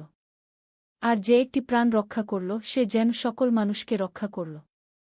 সূরা মায়েদা ৩:২। কমান্ডার রিচার্ড বিস্মিত হয়ে বললেন, আমি এমন যুদ্ধের নীতি কখনো শুনিনি। আমাদের এখানে বলা হয় যে শত্রুদের নির্মূল করে দিতে হবে গু। এটাই আমাদের পার্থক্য, আমির বললেন। আমরা মানুষের শত্রু নই, আমরা অন্যায় ও জুলুমের শত্রু। আপনি যদি শান্তি চান, আমরা শান্তিতে আছি। কিন্তু যদি আপনি আমাদের উপর জুলুম করেন, তাহলে আমাদের আত্মরক্ষা করতেই হবে গি। দীর্ঘ আলোচনার পর একটি শান্তি চুক্তি সম্পাদিত হল। দুই পক্ষ সিদ্ধান্ত নিলেন যে তারা আর একে অপরের বিরুদ্ধে যুদ্ধ করবেন না এবং বাণিজ্য ও সাংস্কৃতিক আদানপ্রদানে সহযোগিতা করবেন। 14 অধ্যায়, জ্ঞানের আলো। শান্তি প্রতিষ্ঠার পর আলামিন একটি নতুন প্রকল্প হাতে নিলেন। তিনি একটি মাদ্রাসা প্রতিষ্ঠা করলেন যেখানে মুসলিম ও নমুসলিম উভয়েই শিক্ষা গ্রহণ করতে পারবেন। আমির আবু বকর এই প্রকল্পে পূর্ণ সহযোগিতা দিলেন। আলামিন, তিনি বললেন, রাসূলুল্লাহ সাল্লাল্লাহু আলাইহি ওয়াসাল্লাম বলেছেন, জ্ঞান অর্জন করা প্রত্যেক মুসলিম নরনারীর উপর ফরজ। তোমার এই কাজ অত্যন্ত প্রশংসনীয়। মাদ্রাসায় কুরআন হাদিসের পাশাপাশি গণিত, চিকিৎসাবিদ্যা, ইতিহাস এবং বিভিন্ন ভাষা শেখানো হতো। আলামিন নিজেই প্রধান শিক্ষকের দায়িত্ব নিলেন। একদিন ক্লাসে তিনি ছাত্রদের বললেন, বন্ধুরা, জ্ঞান হল আল্লাহর সবচেয়ে বড় নিয়ামতগুলোর একটি। কুরআনে আল্লাহ বলেছেন, পড়ো তোমার রবের নামে যিনি সৃষ্টি করেছেন। সূরা আলাক 1। এটাই ছিল রাসূলের প্রতি প্রথম ওহী। তার ছাত্রদের মধ্যে ছিল আব্দুল্লাহ, পূর্বনাম মার্কাস, এবং আরও অনেক নমুসলিম। তারা অত্যন্ত আগ্রহের সাথে ইসলামী জ্ঞান অর্জন করছিলেন। উস্তাদ, আব্দুল্লাহ জিজ্ঞেস করলেন, আমি জানতে চাই ইসলামে বিজ্ঞান ও গবেষণার গুরুত্ব কি? আলামিন উত্তর দিলেন, চমৎকার প্রশ্ন। ইসলাম বিজ্ঞান ও গবেষণাকে উৎসাহিত করে। কুরআনে আল্লাহ বলেছেন, আমি আকাশমণ্ডলী ও পৃথিবীতে যত নিদর্শন রেখেছি, তারা সেগুলি দেখে অতিক্রম করে যায়। সূরা ইউসুফ 1:05। এর অর্থ হল আল্লাহ আমাদের প্রকৃতি নিয়ে চিন্তাভাবনা করতে বলেছেন গো। তিনি আরও বললেন, আমাদের পূর্বসূরি মুসলিম বিজ্ঞানীরা গণিত, চিকিৎসা, রসায়ন, জ্যোতির্বিদ্যায় অসাধারণ অবদান রেখেছেন। জাবির ইবনে হাইজান, আল খোয়ারিজমি, ইবনে সিনা, এরা সবাই ছিলেন ধর্মপরায়ণ মুসলিম এবং একই সাথে বিশ্বমানের বিজ্ঞানী গো। 5 অধ্যায়, আত্মার জিহাদ। কয়েক মাস পর আলামিনের জীবনে আরেকটি গুরুত্বপূর্ণ অধ্যায় শুরু হল। একদিন তিনি লক্ষ্য করলেন যে তার অন্তরে অহংকারের ছোঁয়া লাগছে। মানুষ তার প্রশংসা করে, তাকে বীর বলে সম্মান দেয়। এতে তার মধ্যে এক ধরনের গর্ববোধ জন্মাতে শুরু করেছে। এই অনুভূতি তাকে চিন্তিত করে তুলল। তিনি আমির আবু বকরের কাছে গিয়ে তার মনের অবস্থার কথা বললেন। আমির তার কথা শুনে মুস্কি হাসলেন। আলামিন, এটা অত্যন্ত ভালো লক্ষণ যে তুমি এই অনুভূতি চিহ্নিত করতে পেরেছ। রাসূলুল্লাহ সাল্লাল্লাহু আলাইহি ওয়াসাল্লাম বলেছেন, আমরা ছোট জিহাদ থেকে বড় জিহাদে ফিরে এলাম। ছোট জিহাদ হল বাহ্যিক শত্রুর বিরুদ্ধে যুদ্ধ, আর বড় জিহাদ হল নিজের নফসের বিরুদ্ধে যুদ্ধ গো। তিনি আরও বললেন, তুমি এখন সবচেয়ে কঠিন জিহাদের মুখোমুখি। নিজের অহংকার, লোভ, ক্রোধ, এগুলোর বিরুদ্ধে যুদ্ধ করা তলোয়ার দিয়ে যুদ্ধের চেয়েও কঠিন গো। আলামিন এই উপদেশ গভীরভাবে গ্রহণ করলেন। তিনি নিজের আধ্যাত্মিক উন্নতির জন্য বিশেষ কর্মসূচি গ্রহণ করলেন। 1. প্রতিদিন ফজরের পর কমপক্ষে 1 ঘণ্টা তাসবিহ তাহলিল। 2. সপ্তাহে 2 দিন নফল রোজা। 3. প্রতিদিন গরিব দুঃখীদের সেবা। 4. রাতে তাহাজ্জুদের নামাজে দীর্ঘ দোয়া ও ইস্তেগফার। এই অনুশীলনের ফলে তার হৃদয়ে আল্লাহভীতি বৃদ্ধি পেল এবং অহংকার দূর হয়ে গেল। 16 অধ্যায়, পরিবার ও দায়িত্ব। এদিকে আলামিনের বিয়ের সময় এসে গেছে। তার পিতা তার জন্য একটি ভালো পাত্রী দেখেছেন। মেয়েটির নাম আয়েশা, একজন ধর্মপরায়ণা এবং জ্ঞানী মুসলিম নারী। আলামিন তার পিতার সিদ্ধান্তে খুশি হলেন। তিনি জানতেন যে ইসলামে বিবাহ একটি ইবাদত এবং জীবনের অর্ধেক দিন পূর্ণ করার উপায়। বিয়ের আগে তিনি 2 রাকাত ইস্তেখারার নামাজ পড়লেন এবং আল্লাহর কাছে দোয়া করলেন, আল্লাহুম্মা ইন কানা হাজিহিল আমরু খায়রান লিফি দিনী ওয়া মায়াশি ওয়া আকিবাতি আমরি ফাকদিরহু লিগ। হে আল্লাহ, এই কাজটি যদি আমার দিন, জীবনযাত্রা ও ভবিষ্যতের জন্য ভালো হয়, তবে তা আমার জন্য নির্ধারণ করুন। বিয়ের অনুষ্ঠান অত্যন্ত সাদাসিধেভাবে সম্পন্ন হল। খুতবার সময় ইমাম বললেন, বিয়ে শুধু 2 ব্যক্তির মিলন নয়, এটি 2 পরিবারের মিলন এবং সমাজে শান্তি প্রতিষ্ঠার একটি উপায় গু। আয়েশা একজন অসাধারণ নারী প্রমাণিত হলেন। তিনি শুধু আলামিনের স্ত্রী হিসেবেই নয়, বরং তার দিনী কাজে একজন অংশীদার হিসেবে কাজ করতে লাগলেন। তিনি মহিলাদের জন্য আলাদা দিনী শিক্ষার ব্যবস্থা করলেন। 17 অধ্যায়, সন্তান ও ভবিষ্যৎ। 1 বছর পর আল্লাহ তায়ালা তাদের একটি পুত্র সন্তান দান করলেন। তারা তার নাম রাখলেন মুহাম্মদ, নবী করিম সাল্লাল্লাহু আলাইহি ওয়াসাল্লামের নামানুসারে। সন্তান হওয়ার পর আলামিনের দায়িত্ববোধ আরও বৃদ্ধি পেল। তিনি বুঝলেন যে শুধু তার নিজের আখেরাত নয়, তার সন্তানের সুশিক্ষা ও সুন্দর ভবিষ্যতের জন্যও তাকে কাজ করতে হবে। আয়েশা, তিনি তার স্ত্রীকে বললেন, আমাদের এই ছেলেকে এমনভাবে গড়ে তুলতে হবে যেন সে আল্লাহর একজন নেক বান্দা হয়। রাসূলুল্লাহ সাল্লাল্লাহু আলাইহি ওয়াসাল্লাম বলেছেন, তোমরা প্রত্যেকেই দায়িত্বশীল এবং নিজ নিজ দায়িত্ব সম্পর্কে জবাবদিহি করতে হবে। আয়েশা উত্তর দিলেন, আমিন। আমি চাই আমাদের ছেলে কুরআন হাদিসের জ্ঞান অর্জন করুক, কিন্তু সেই সাথে দুনিয়ার প্রয়োজনীয় জ্ঞানও যেন তার থাকে। তারা দুজনে মিলে তাদের সন্তানের জন্য একটি সুন্দর পরিকল্পনা তৈরি করলেন। সন্তান যখন একটু বড় হবে, তখন তাকে কুরআন মুখস্থ করানো হবে, আরবি ভাষা শেখানো হবে এবং সেই সাথে অন্যান্য প্রয়োজনীয় বিষয়ও। অষ্টাদশ অধ্যায়, জীবনের শেষ যুদ্ধ।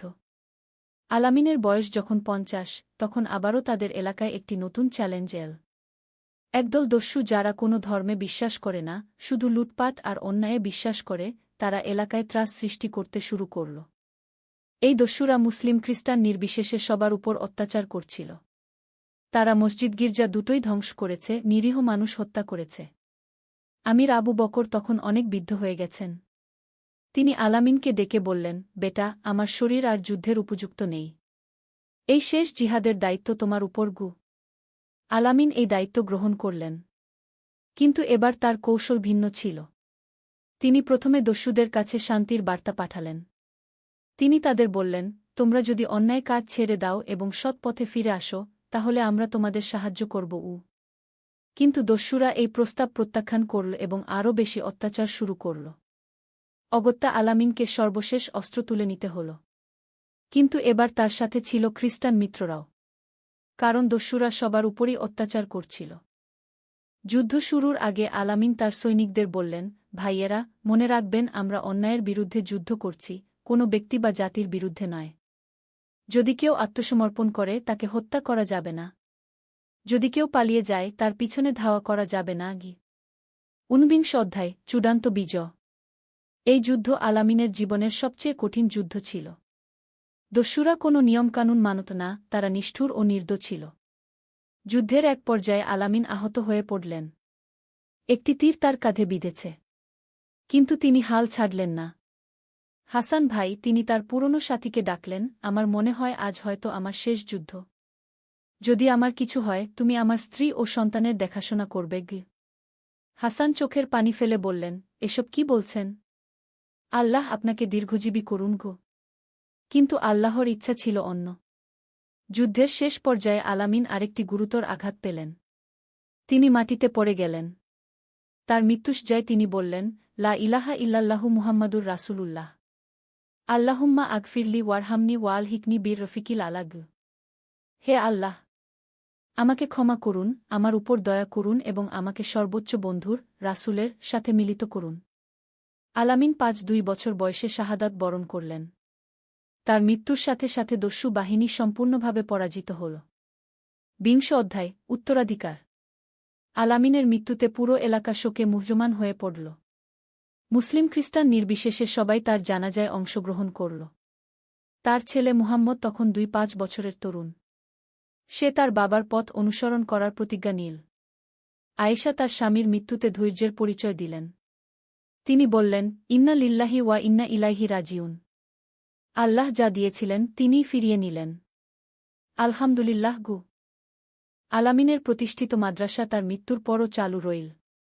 সেখানে তার ছেলে মুহাম্মদ প্রধান শিক্ষকের দায়িত্ব নিল। বছরের পর বছর কেটে গেল। আলামিনের কাহিনী মানুষের মুখে মুখে ছড়িয়ে পড়ল। তার জীবনের গল্প শুনে অনেক মানুষ ইসলামের প্রতি আকৃষ্ট হল। উপসংহার, আদর্শের আলো। আলামিনের জীবন আমাদের শেখায় যে প্রকৃত জিহাদ শুধু যুদ্ধক্ষেত্রে নয়, বরং জীবনের প্রতিটি ক্ষেত্রে। জ্ঞান অর্জন, সৎকাজের আদেশ, অন্যায়ের বিরুদ্ধে প্রতিবাদ, মানুষের সেবা, এসবই জিহাদের অংশ।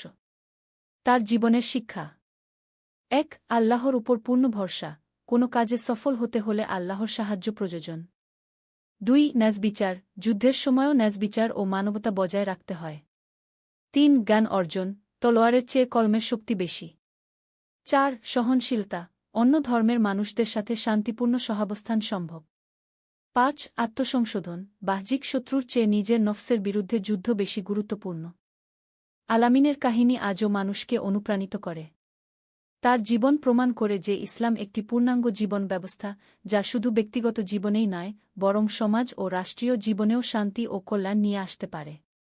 তার জীবনের মূল বাণী ছিল, লা ইলাহা ইল্লাল্লাহু মুহাম্মাদুর রাসূলুল্লাহ, আল্লাহ ছাড়া কোনো ইলাহ নেই, মুহাম্মদ আল্লাহর রাসূল। এই কালেমার উপর ভিত্তি করেই তিনি তার পুরো জীবন পরিচালনা করেছেন। সমাপনী দোয়া। রাব্বানা আতিনা ফি দুনিয়া হাসানাতান ওয়া ফিল আখিরাতি হাসানাতান ওয়াকবিনা আযাবান নার। রাব্বানা তাকাব্বাল মিন্না ইন্নাকা আনতাস সামিউল আলিম। হে আমাদের রব, আমাদের দুনিয়াতে কল্যাণ দান করুন, আখেরাতেও